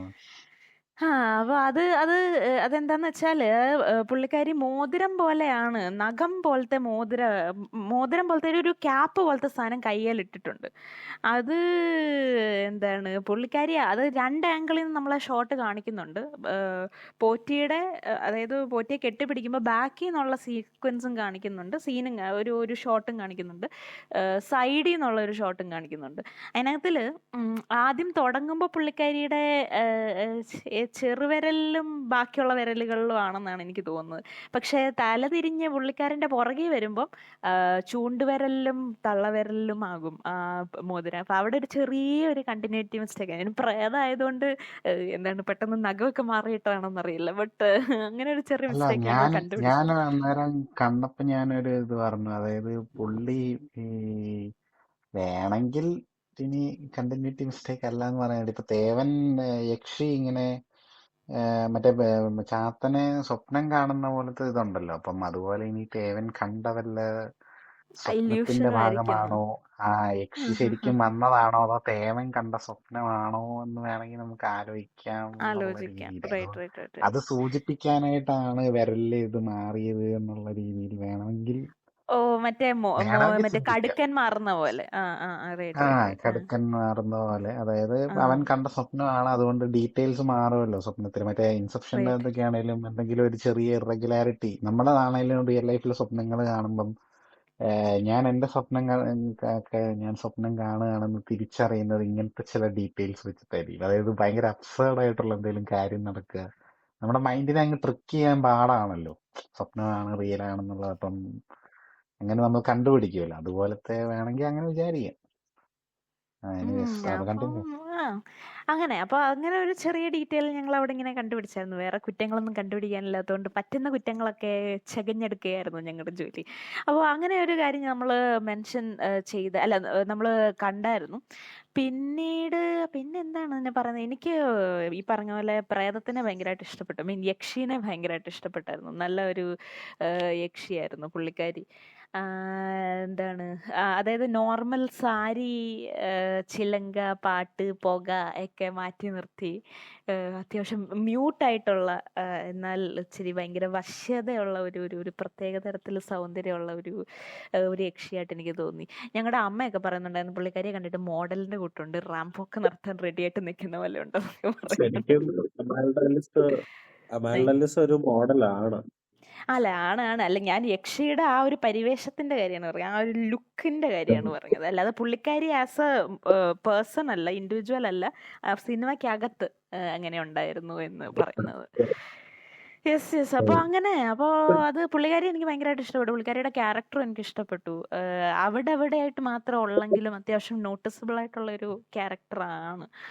പിന്നെ എന്താണ് പറയുന്നത്, പിന്നെ ഡെഫിനറ്റ്ലി ടൈമിന്റെ കാര്യം നമ്മൾ മെൻഷൻ ചെയ്യണം. അത് ആദ്യം തുടക്കം തൊട്ടേ ടൈമിന്റെ കാര്യം ഇങ്ങനെ പറഞ്ഞു പോകുന്നുണ്ട്. അതൊരു ഭയങ്കര എന്ത് ടൈപ്പ് ഇന്റർപ്രിട്ടേഷനിൽ കൂടെ വേണമെങ്കിലും എടുക്കാൻ പറ്റുന്ന ഒരു കോൺസെപ്റ്റ് ആയിട്ട് നമുക്ക് ടൈമിനെ ഇവിടെ വേണമെങ്കിൽ കണക്കാക്കാം. അതിൻ്റെ കൂടെ ആണെങ്കിൽ ഇവന്മാർ ട്രെയിലറിൽ കൊണ്ടുവന്നിട്ട് ഒരു ടൈം ലൂപ്പ് പോലത്തെ ഒരു സാധനം ഇൻട്രൊഡ്യൂസ് ചെയ്തായിരുന്നു. അപ്പം ഞങ്ങൾ മൂന്നുപേരോട് ഇരുന്ന് ഈ സെയിം കാര്യം പറഞ്ഞിട്ടുണ്ട്. ടൈം ലൂപ്പ് ആയിരിക്കും, ചുള്ളി പോലത്തെ വല്ല സാധനമായിരിക്കും എന്നൊക്കെ പറഞ്ഞു. പിന്നെ ഞങ്ങൾ സ്പെക്കുലേഷൻ നടത്തി.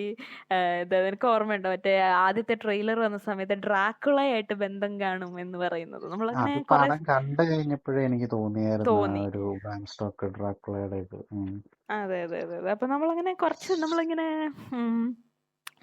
ട്രെയിലറും രാഹുൽ സദാശിവൻ ഉം. ഇന്റർവ്യൂല് പറയുന്നുണ്ടായിരുന്നു ബ്രാം സ്റ്റോക്കറിന്റെ മറ്റേ ഡ്രാക്കുള എന്ന പുള്ളിയെ ഇൻസ്പയർ ചെയ്തിട്ടുണ്ട് എന്ന് പുള്ളി പറയുന്നുണ്ടായിരുന്നു ഇന്റർവ്യൂല്. അല്ല അത് കാണാനുണ്ട് ഏതോ അത്. ഒരു ഇന്റർവ്യൂല്. പക്ഷെ ഫോർ മീ എനിക്ക് കുറച്ചുകൂടെ ലൈറ്റ് ഹൗസ് ആണ് തോന്നിയത്. എനിക്കറിയില്ല, നിങ്ങളത് കണ്ടു നോക്കുമ്പോ ചിലപ്പോ നിങ്ങൾക്കും അത് തോന്നുമായിരിക്കും. Sorry, please continue. അല്ല അപ്പൊ ആദ്യം തൊട്ടേ ഡയലോഗുകളിലാണെങ്കിലും എല്ലാ കാര്യങ്ങളിലാണെങ്കിലും ടൈമിന്റെ കാര്യം ഭയങ്കര ഒരു എന്താ പറയുന്നത്, ഇപ്പം ഫോർ എക്സാമ്പിൾ കാലം പോലെ കലങ്ങി മറിഞ്ഞ ഒരു പുഴ വേറെ ഇല്ല എന്നൊക്കെ പറയുന്ന ആ ഒരു ടൈമിനെ ഭയങ്കരമായിട്ട് അവർ യൂട്ടിലൈസ് ചെയ്യുന്നുണ്ട്. എനിക്ക് അത് ഭയങ്കര രസമുണ്ടായിരുന്നു അവരത് ചെയ്തു വെച്ചിരിക്കുന്നത്. അപ്പോൾ അങ്ങനെ കുറച്ച് കാര്യങ്ങൾ എന്താണ് വേറെ എനിക്ക് എൻ്റെ on the top of mind എനിക്ക് അങ്ങ് വലുതായിട്ടൊന്നും വരുന്നില്ല. എന്താണ് ദിഗംബരൻ ആഡ് ചെയ്ത് കഴിയുമ്പം എക്സ്ട്രാ വല്ലതും ഉണ്ടെങ്കിൽ ഞാൻ പറയാം. ഒരു കാര്യം കൂടെ പറയാം. അതായത് എനിക്ക് ഈ പടം കണ്ടുകൊണ്ടിരുന്നപ്പോഴത്തേനും ഞാനിങ്ങനെ, അതായത് തിയേറ്ററിൽ കണ്ടപ്പോഴും ഞാൻ ഇത് ഓർത്തു. പിന്നെ അല്ലാതെ ഞാൻ ദിഗംബരൻ്റെ കൂടെ ഇരുന്ന് പടം കണ്ടപ്പോഴും ഞാൻ അവനോടും പറഞ്ഞായിരുന്നു ഈ കാര്യം. അതായത് ഈ പടിപ്പുരയ്ക്കകത്തുനിന്ന് നോക്കുമ്പോൾ, പടിപ്പുരയുടെ വെളിയിൽ നിന്ന് പടിപ്പുരയ്ക്കകത്തുനിന്നല്ല വെളിയിൽ നിന്ന് അകത്തേക്ക് നോക്കുമ്പോൾ നമുക്ക് മന കാണാൻ പറ്റും. പക്ഷെ ഈ പടിപ്പുരയുടെ ഒരു അതായത് ഇവർക്കൊരു വാതിൽ പോലത്തെ സാധനം ഉണ്ടല്ലോ, അതിൻ്റെ സൈഡിൽ നിന്നുള്ള ഷോട്ടൊക്കെ കാണുമ്പോഴത്തേനും അവിടെ അങ്ങനെ ഒരു മന ഇല്ലാത്തതുപോലെ ചിലപ്പോൾ നമുക്ക് ഫീൽ ചെയ്യും. ചില സീക്വൻസുകൾ, ചില സീനുകളിൽ.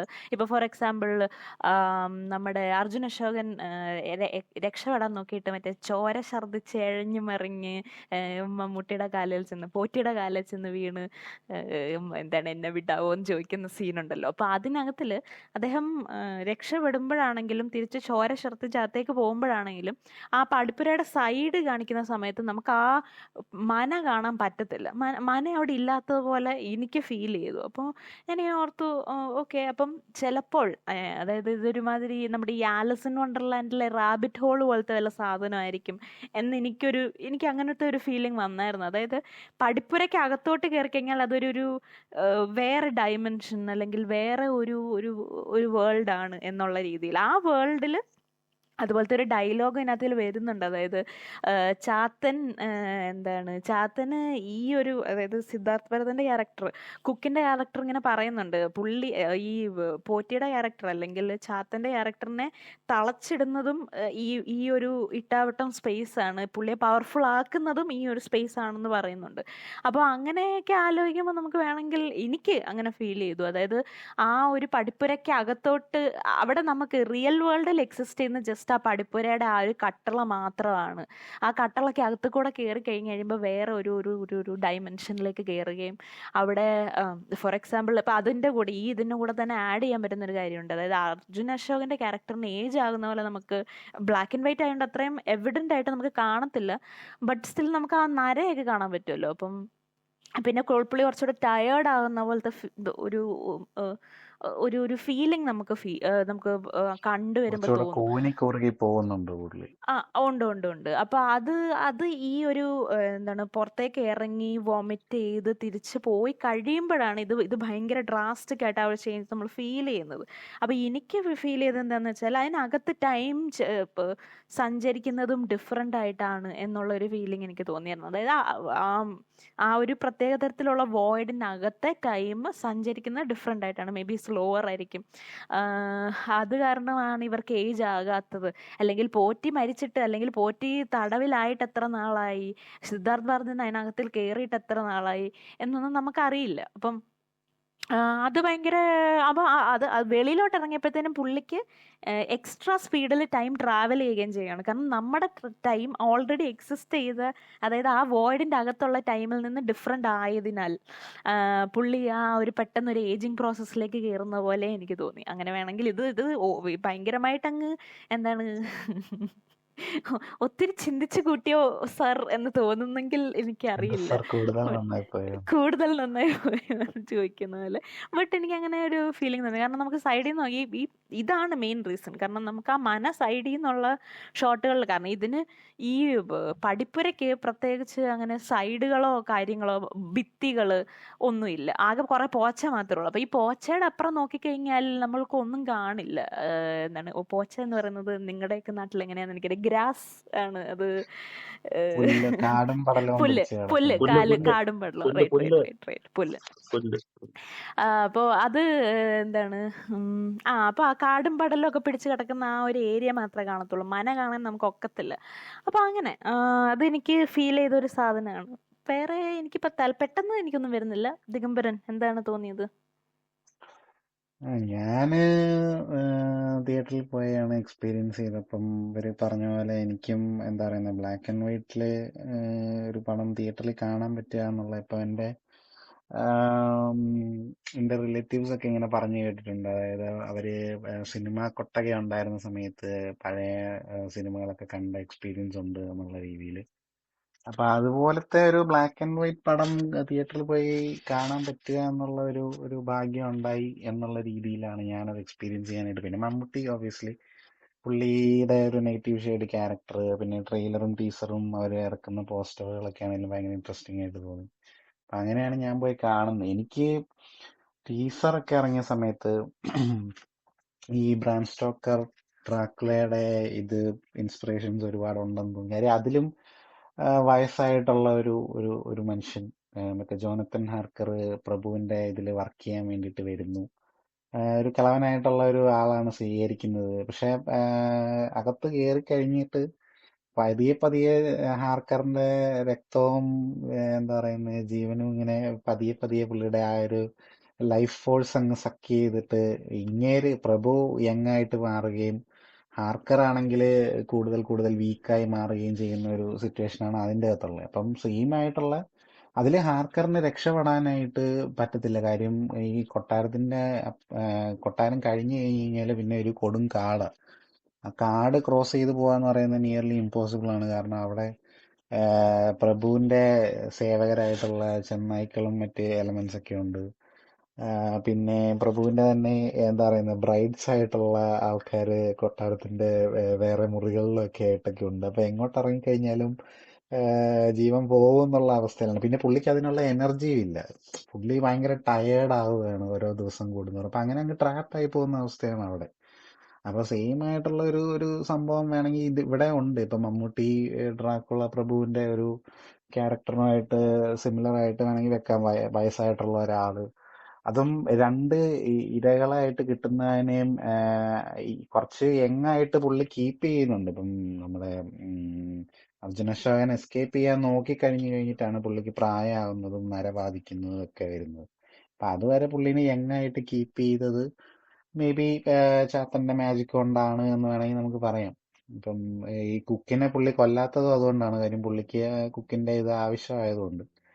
അപ്പൊ അങ്ങനെ ഒരു ഡ്രാക്കുള ആയിട്ടുള്ള ഒരു പാരലൽ എനിക്ക് ശരിക്കും ഫീൽ ചെയ്തായിരുന്നു. പിന്നെ ടീസറിന്റെ അകത്ത് ഇവള് പറഞ്ഞാൽ ഇപ്പൊ ലൂപ്പിന്റെ കാര്യം പറഞ്ഞപ്പോഴത്തേക്കും ഞാൻ ആലോചിച്ചു ഇനി മേ ബി ഇതൊരു പകിടകളിയുടെ കാര്യം പറഞ്ഞുകൊണ്ടാണല്ലോ ലൂപ്പ് കാണിക്കുന്നത്. അപ്പൊ മേ ബി ഒരു ഗെയിം എന്നുള്ള രീതിയിൽ ഓരോ തവണയും ഇവര് പകിട കളിച്ച് അങ്ങനെ ഇവർക്ക് ജയിക്കാൻ പറ്റുള്ളൂ എന്നുള്ള രീതിയിൽ ഓരോ തവണ അവരുടെ ലൈഫ് പണയം വെച്ചിട്ടാണ് കളിക്കുന്നത്. 2 തവണ നിനക്ക് വിധി പണയം വെച്ച് കളിക്കാൻ പറ്റില്ല എന്നൊക്കെ പറയുന്ന ഇതൊക്കെ ഉണ്ടല്ലോ അതിൻ്റെ അകത്ത്. അപ്പം അങ്ങനെയൊക്കെ ആയിരിക്കും എന്നൊക്കെ വിചാരിച്ചു. പക്ഷെ അങ്ങനെയൊന്നും അല്ലായിരുന്നു. അത് നന്നായി. എന്താണ് ഇത് അപ്പൊ കണ്ടു കഴിഞ്ഞപ്പോ എനിക്ക് ഭയങ്കരമായിട്ട് ഇഷ്ടപ്പെട്ടു. എനിക്ക് തിയേറ്ററിൽ ഞാൻ കണ്ട ക്രൗഡാണെങ്കിലും ഒക്കെ നല്ലൊരു ക്രൗഡായിരുന്നു. അപ്പൊ അവരും ഈ തിയേറ്ററിൽ ഇതില് സൈലന്റ് ആയിട്ടുള്ള മൊമെന്റ്സ് ഒക്കെ, ആ ഒരു സൈലൻസ് തിയേറ്ററിൽ ഉടനീളം ഉണ്ടായിരുന്നു.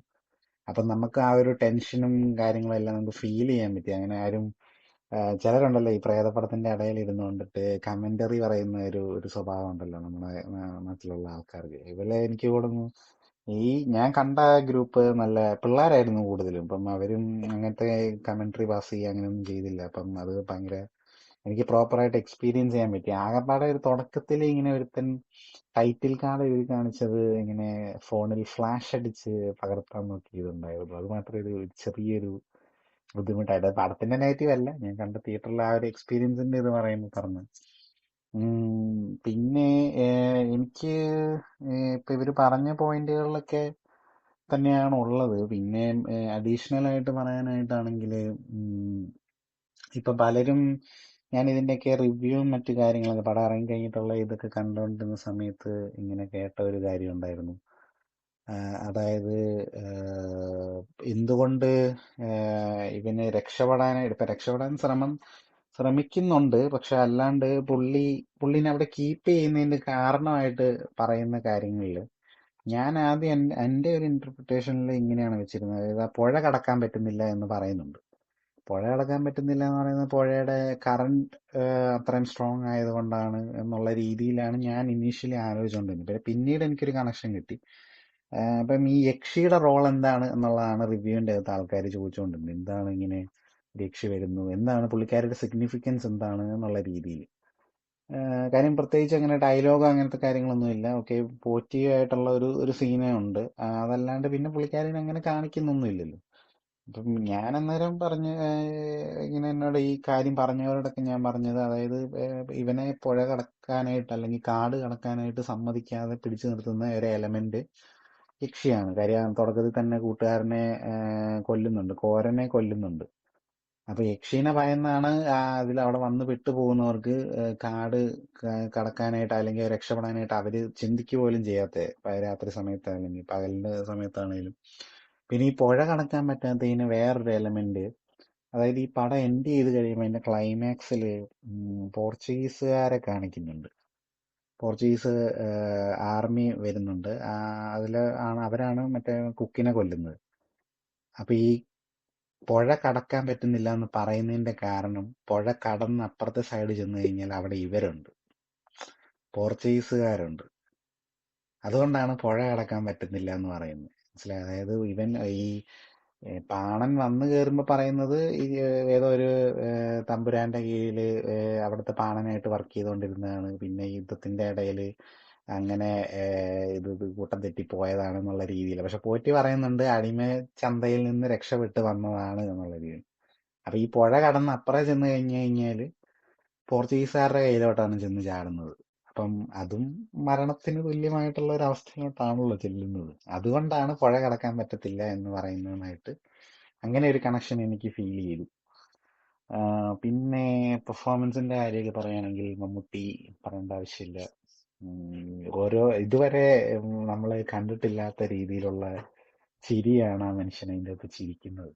എനിക്ക് മമ്മൂട്ടിയുടെ അല്ല, സോറി ഫോർ ഇന്ററപ്റ്റിംഗ്, ബട്ട് പറയണം. കാരണം പുള്ളി എന്ത് സൗന്ദര്യമുള്ള ഒരു മനുഷ്യനാണ്. പുള്ളിയെ നമുക്ക് പോറ്റിയായിട്ട്, അതായത് ഈ ഹൊറിഫൈങ് ഫിഗർ ആയിട്ടുള്ള പോറ്റിയായിട്ടല്ലാതെ നമുക്ക് പുള്ളിയെ കാണാനേ പറ്റത്തില്ല പടത്തിന്റെ ആദ്യം തൊട്ട് അവസാനം വരെ, അല്ലേ? എന്തൊരു അല്ല, അത് പുള്ളി പണ്ടും ചെയ്യുന്ന ഒരു പരിപാടിയാണ്. ഇപ്പം മൃഗയക്കകത്ത് വാറുണ്ണിയാണേലും സൂര്യമാനസത്തിന്റെ അകത്ത് പുട്ടുറുമീസ് ആണെങ്കിലും അതും മമ്മൂട്ടിയൊക്കെ വെച്ച് നോക്കാൻ പോലും പറ്റത്തില്ല. പക്ഷേ അപ്പൊ അവര് ഈ പറഞ്ഞ ചിരിയുടെ അമരത്തിന്റെ അകത്തൊക്കെ മമ്മൂട്ടി മുന്നറിയിപ്പിന്റെ അകത്ത് പറഞ്ഞു. അമരത്തിന്റെ അകത്ത് മമ്മൂട്ടിയുടെ ഒരു ചിരിയുണ്ട്, ഒരു നിർത്തിയുള്ള ഒരു ചിരി. അതും ഭയങ്കര ഡിഫറൻസാ. അത് പുള്ളിയുടെ ഒരു വേഴ്സറ്റാലിറ്റി നമുക്ക് കാണാൻ പറ്റുന്ന. അത് എനിക്കിവിടെ ഭയങ്കരമായിട്ട് ഞാൻ മമ്മൂട്ടിയുടെ ഒരു ഫാനായി മാറുന്നതെന്ന് പറഞ്ഞാൽ പുള്ളിക്കാരൻ അതിൻ്റെ അകത്തൊരു even though he does characters that might be in the similar line, but ആ സിമിലർ ലൈനിൽ തന്നെ പുള്ളി എന്തെങ്കിലും ഒരു വ്യത്യാസം കൊണ്ടുവരാൻ ശ്രമിക്കും. ഇപ്പം നസ്രാണിക്കകത്ത് ഒരു അച്ചായൻ ക്യാരക്ടർ അല്ലെങ്കിൽ ഒരു കോട്ടയംകാരൻ നസ്രാണി ക്യാരക്ടർ എന്ന് പറഞ്ഞ് ചെയ്തപ്പം അതേപോലെ അല്ലായിരുന്നു സംഘത്തിന്റെ അകത്ത് ചെയ്തത്. Illikkal Kuttappayi was completely different from David John കൊട്ടാരത്തിൽ. മാനറിസം ആണെങ്കിലും മൊത്തത്തിലുള്ള ഒരു പേഴ്സണാലിറ്റി ആണെങ്കിലും, ഒബിയസ്ലി കഥ എഴുതുന്ന ആൾക്കൊരു പരിധി വരെ അയാൾ അവിടെ എഴുതി തീരും. പിന്നെ ആ ക്യാരക്ടറിനെ എങ്ങനെ കൊണ്ടുപോകുന്നു എന്നുള്ളത് ഒരു നടന്റെ കയ്യിൽ ഇരിക്കുന്ന കാര്യമാണ്. അപ്പൊ കൊടുമൺ പോറ്റി എന്ന് പറയുന്ന ഒരാള് ഇപ്പം ഈ ഐതിഹ്യമാലയ്ക്കകത്ത് കുഞ്ഞമ്മൻ പോറ്റി ഇൻസ്പയർ ചെയ്താണെന്നൊക്കെ പറയപ്പെടുന്നുണ്ടെങ്കിലും, how do we know that how these people use to talk, or അവരുടെ ബിഹേവിയർ എന്തായിരിക്കും, അവരുടെ ചേഷ്ടകൾ എന്തായിരിക്കും? അവരിപ്പം പുള്ളിയുടെ ഇങ്ങനെ പുള്ളി അവിടെ ഇരുന്നിട്ട് ഈ ഇരിക്കുന്നത് പോറ്റിയല്ല ശരിക്കും ചാത്തനാന്ന് പറയുമ്പോ പുള്ളി അവിടെ ഇരുന്ന് കഴിക്കുന്ന രീതിയൊക്കെ ഉണ്ട്, ചവയ്ക്കുന്ന മറ്റേ അപ്പൊ അതാ ചിക്കൻ കാല് കടിച്ചു ഒന്ന് പറിക്കുമ്പോഴുള്ളതും ഇച്ചിരി ഒരു മനുഷ്യനാണെന്ന് ചിക്കൻ നമുക്ക് കാല് തോന്നത്തില്ലാത്ത അതെ അതെ അതെ രീതിയിലാണ് അതെ പുള്ളിയുടെ. അതെ മനുഷ്യനാണെന്ന് തോന്നാത്ത രീതിയിലും പിന്നെ പുള്ളി മാണിക്യചരിതം പാടുവോ എന്ന് ചോദിക്കുമ്പോ പോലും പുള്ളി വായില് മറ്റേ ആ ഇതൊക്കെ ഡബിൽ ആൾക്കാർ ആ കാര്യം മറന്നു പോകുന്ന സാധനം. ഇപ്പൊ രാഹുൽ സദാശിവൻ പറയുന്നുണ്ട് ഷൂട്ട് ചെയ്യുന്ന സമയത്ത് ഇംപ്രസീവ് ആയിട്ട് തോന്നിയില്ലെങ്കിൽ എല്ലാരും പുള്ളിയെടുത്ത് പറഞ്ഞ കാര്യ മമ്മൂക്ക എന്താ പറയാ ഡബില് പൊളിക്കും എന്നുള്ളത്. അപ്പം ആ ഡബിങ്ങില് എല്ലാരും ഇപ്പം ധ്യാൻ ശ്രീനിവാസൻ ആണെങ്കിൽ പോലും മറ്റേ ഒരു ഇന്റർവ്യൂവിന്റെ അകത്ത് പറഞ്ഞ കഥ പറയുമ്പോൾ പൊട്ടിപ്പോന്ന് വിചാരിച്ച പുള്ളി. പക്ഷെ ആ സമയത്ത് ഡബ് ചെയ്തത് മമ്മൂട്ടി ഡബ് ചെയ്ത് ആ ഒരു കഴിഞ്ഞിട്ട് പുള്ളി അത് ഇമോഷണൽ തിയേറ്ററിൽ സീക്വൻസ് വെച്ച് ആണ് അതിന്റെ കാണുമ്പോഴത്തേക്ക് അകത്തെ ധ്യാൻ ശ്രീനിവാസൻ ഹൈലൈറ്റ്. പറഞ്ഞു പുള്ളി കരഞ്ഞു പോയെന്ന് ആ ഒരു പ്രസംഗിക്കുന്ന സീനിന്റെ അകത്ത്. സോ അത് പുള്ളി അത് ക്യാരക്ടറിനെ എക്സ്പ്ലോർ ചെയ്തതും ആ ക്യാരക്ടറിനെ എന്നിട്ട് അത് ജീവൻ കൊടുത്തതും ഒക്കെ ഭയങ്കര ഭയങ്കര it was unbelievably good. So അതെന്താ പറയുന്ന ഭയങ്കര നമുക്ക് വ്യത്യാസം ഫീൽ ചെയ്യും. ഇതിനു മുന്നേ പുള്ളി ഇതുപോലൊരു സംഭവം ചെയ്തിട്ടുണ്ടെന്നുള്ള തോന്നിക്കാത്ത രീതിയിൽ. ഇപ്പൊ വിധേയന്റെ അകത്ത് ചെയ്ത ക്യാരക്ടർ അല്ല. വിധേയന്റെ അകത്ത് ഈ പറയുന്ന പോലെ ഒരു സുപ്പീരിയോറിറ്റി സ്വന്തമായിട്ട് ഫീൽ ചെയ്യുന്ന ഒരു ക്യാരക്ടർ ആണെങ്കിൽ പോലും ഭാസ്കര പട്ടേലറുടെ ഒരു രീതി പോലും ഇതിന്റെ അകത്ത് എന്താ പറയുന്ന ഭാസ്കര പട്ടേലർ ചിരിക്കുന്ന ഒരു രീതി ഉണ്ടല്ലോ, മറ്റേ സുന്ദരിച്ചയാണോടാ എന്നൊക്കെ ചോദിച്ചിട്ട് അല്ല എന്നൊക്കെ പറയുമ്പോ പുള്ളി ചിരിക്കുന്ന ഒരു രീതി, ഈ ഇതിന്റെ അകത്ത് ചാത്തനായിട്ട് വരുമ്പോ പുള്ളി ചിരിക്കുന്ന ഒരു രീതി ഭയങ്കര വ്യത്യാസമാണ്. സോ യാ പോറ്റിക്ക് അത് ഇല്ല, അത് ശരിയാണ്. ആ ഒരു അതെ അത് ഇപ്പൊ ഞാന് മുന്നറിയിപ്പിന്റെ കാര്യം പറഞ്ഞതെന്ന് വെച്ച് കഴിഞ്ഞാൽ മുന്നറിയിപ്പിലെ ചിരി എനിക്ക് ഭയങ്കര ഫേവറേറ്റ് ആയിട്ടുള്ള ചിരിയാണ്. ഞാൻ ജയിലിലേക്ക് തിരിച്ചു പോകാൻ തീരുമാനിച്ചു എന്ന് പറഞ്ഞിട്ടുള്ള ഒരു കൊലച്ചിരിയുണ്ട്. ഞാൻ അത് എന്റെ കൂട്ടുകാരെയൊക്കെ ക്രീപ്പിയാണ്. ഞാൻ പറഞ്ഞായിരുന്നു അവരോടൊക്കെ ഇങ്ങനെ, അതായത് മുന്നറിയിപ്പ് എന്ന് പറഞ്ഞൊരു സിനിമയുണ്ട് കാണുന്ന അടിപൊളിയായി, അതില് ക്ലൈമാക്സ് പോർഷൻ ഗംഭീരമാന്ന് പറഞ്ഞപ്പോ അവരൊക്കെ അതുവരെ കണ്ടിരുന്നിട്ട് ഈ ഞാൻ ജയിലിലേക്ക് പോകാൻ തീരുമാനിച്ചു എന്ന് പറഞ്ഞിട്ട് ഉള്ള ചിരിയും അത് കഴിഞ്ഞിട്ടുള്ള അടിയും നമ്മൾ പ്രതീക്ഷിക്കത്തില്ലല്ലോ. പക്ഷെ ഇതിന്റെ അകത്ത് ഭയങ്കര ഡിഫറെന്റ് ആയിട്ട് പല ടൈപ്പിലുള്ള ചിരി, പല ടൈപ്പിലുള്ള എക്സ്പ്രഷൻസ് ഉണ്ട്. അതായത് ഇപ്പം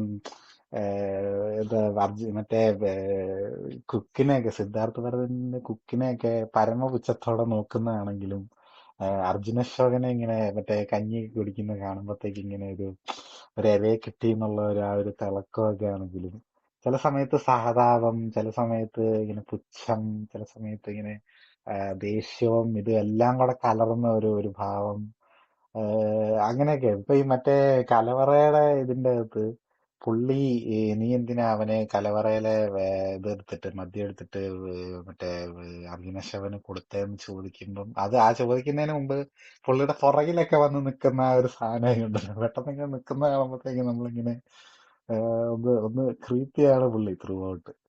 പിന്നെ മറ്റേ എന്താ പറയുന്നത്, ഈ കഴിക്കുന്ന ഇതൊക്കെ ആണെങ്കിലും പുള്ളിയുടെ മറ്റേ ലാസ്റ്റുള്ള ക്ലൈമാക്സിന്റെ അതായത് കത്തിയൊക്കെ ഇങ്ങനെ ഇവര് കഴുത്തെ കുത്തി ഇറക്കുന്നു ഒക്കെ ചെയ്യുന്ന സമയത്തൊക്കെ ആണെങ്കിലുള്ള ഒരു എക്സ്പ്രഷൻസും കാര്യങ്ങളൊക്കെ ആണെങ്കിലും നമുക്ക് തോന്നും ഓക്കെ ഇത് ഹ്യൂമൻ ആയിട്ടുള്ള ഒരാളല്ല, എന്തോ ഇൻഹ്യൂമൻ ആയിട്ടുള്ള എന്തോ ഒരു എൻറ്റിറ്റി ആണ് എന്നുള്ള ഒരു തോന്നൽ ഉണ്ടാക്കുന്നുണ്ട് പുള്ളിയുടെ പെരുമാറ്റത്തിലും ഇതിലും എല്ലാം.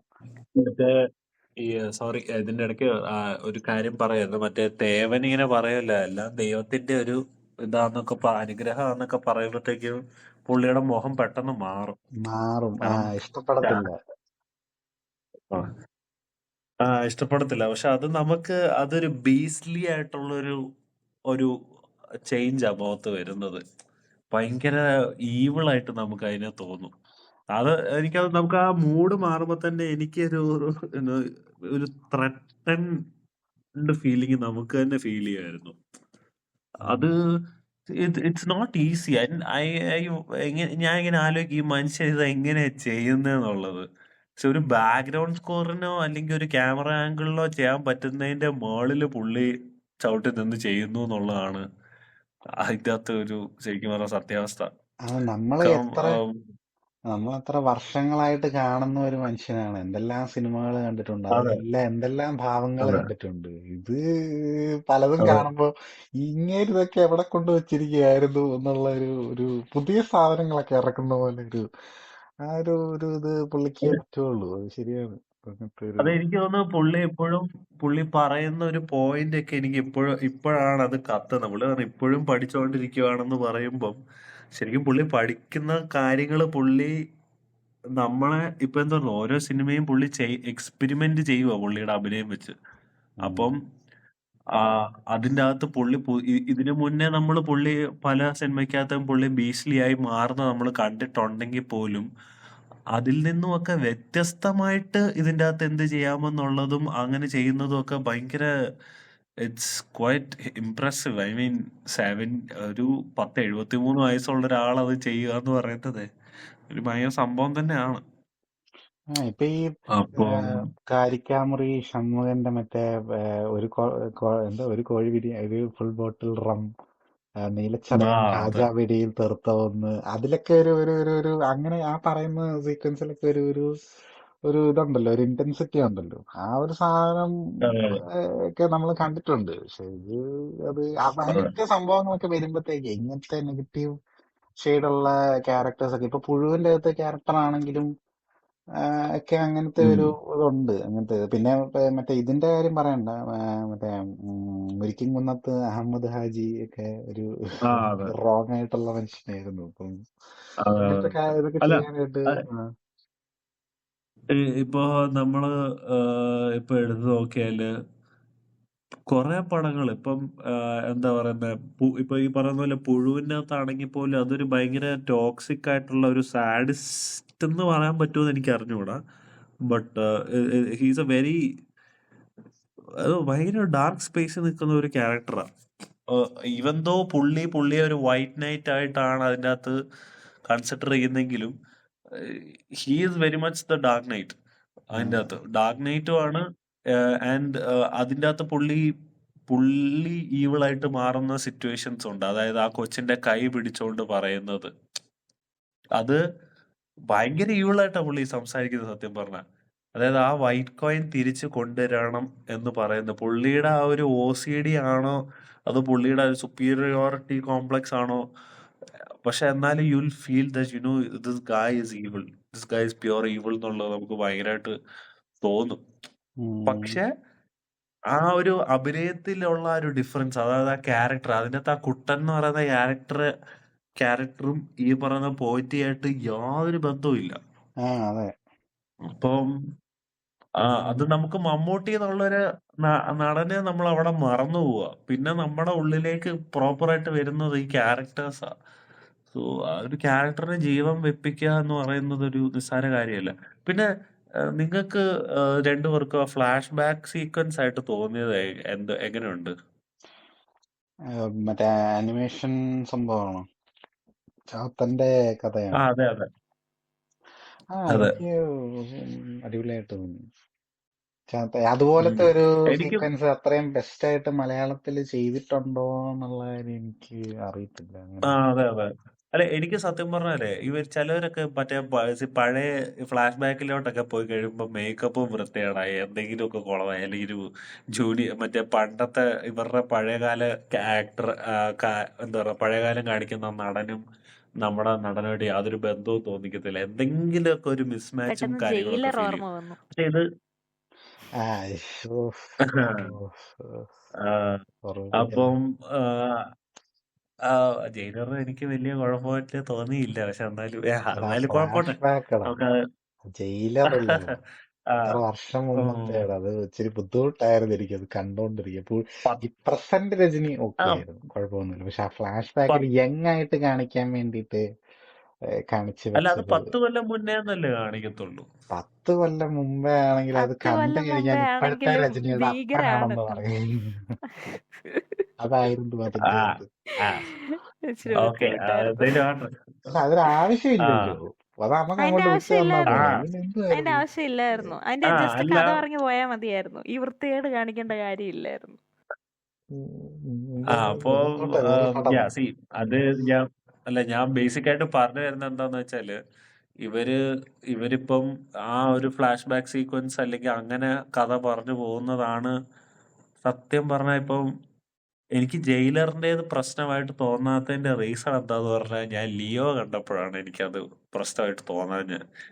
കാരണം എന്താന്ന് വെച്ചാല് ഇപ്പം ഗോയിങ് ഓഫ് ടോപ്പിക്.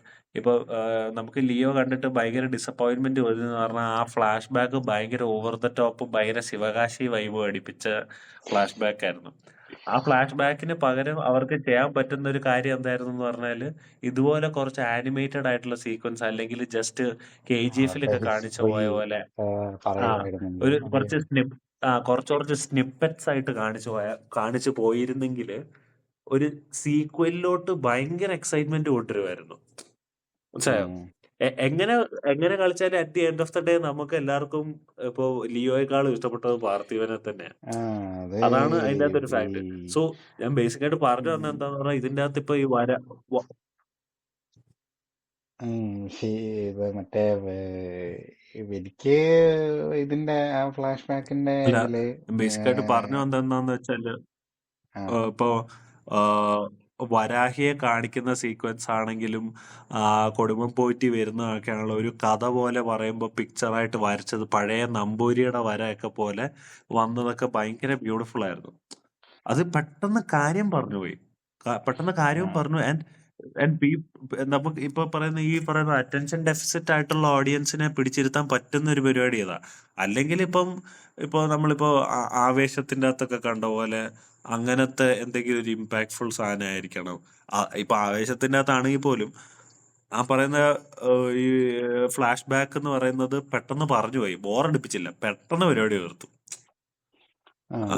സോ പലപ്പോഴും ഫ്ലാഷ് ബാക്കുകളൊക്കെയാണ് മിക്ക സിനിമയിൽ ഒന്നെങ്കിൽ ഭയങ്കര കിടിലമായിരിക്കും, സിനിമയിലെ പ്രസന്റ് ടൈമിനേക്കാളും ചിലപ്പോൾ കിടിലമായിരിക്കും എന്താ പറയുക ഫ്ലാഷ് ബാക്ക്.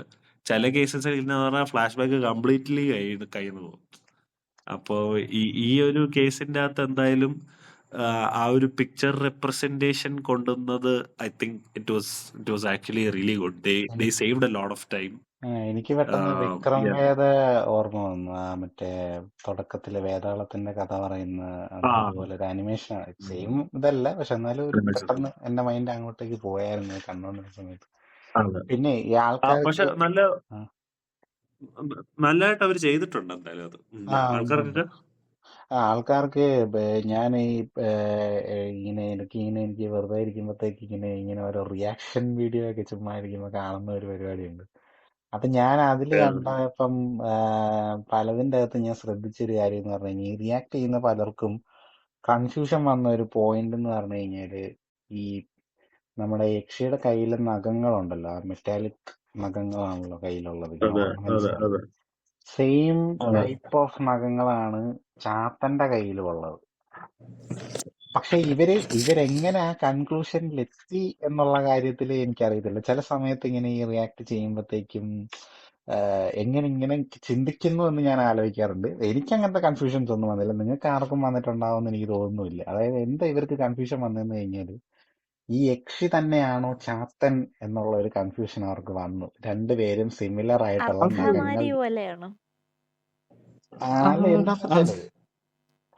സിമിലർ മെറ്റാലിക് നഖങ്ങൾ യൂസ് ചെയ്യുന്നുണ്ട്. രണ്ടും ഒന്നാണോ, യക്ഷി തന്നെയാണോ? ഇല്ല ഞാൻ ഓർത്ത അതങ്ങനെ ഒരു ചിന്തയെ വരേണ്ട കാര്യമില്ല. കാര്യം രണ്ടും രണ്ട് എൻറ്റിറ്റി ആയിട്ടാണല്ലോ കാണിക്കുന്നത്. കാര്യം പെട്ടെന്ന് ഇവര് ചിന്തിക്കുന്ന എന്താന്ന് വെച്ച് കഴിഞ്ഞാല് യക്ഷീനെ ആദ്യം കാണിച്ചു, പിന്നെ യക്ഷി അവിടെ അവൻ മനയിലെത്തി കഴിഞ്ഞിട്ട് പിന്നെ യക്ഷീനെ കാണിക്കുന്നില്ല, പിന്നീടാണ് യക്ഷി വരുന്നത്. അപ്പൊ യക്ഷി തന്നെയാണോ ചാത്തനാണോ യക്ഷി, എന്നിട്ട് പോറ്റിയുടെ കൺട്രോളിലാണോ ചാത്തൻ എന്നൊക്കെ പറഞ്ഞോണ്ടൊക്കെ. ഇതിപ്പോ മറ്റേ ഫേക്ക് ഫ്ലാഷ് ബാക്കിന്റെ കാര്യങ്ങളൊക്കെ പറയുന്ന പോലെ എനിക്ക് തോന്നുന്നത്. അതായത് അൺനെസസറി ആയിട്ടുള്ള കാര്യങ്ങളാണ്. എന്തായാലും ഫ്ലാഷ് ബാക്ക് എടുത്തത് ഒന്നോ രണ്ടോ പേരിലല്ല കണ്ട, ഞാൻ കണ്ട 2-3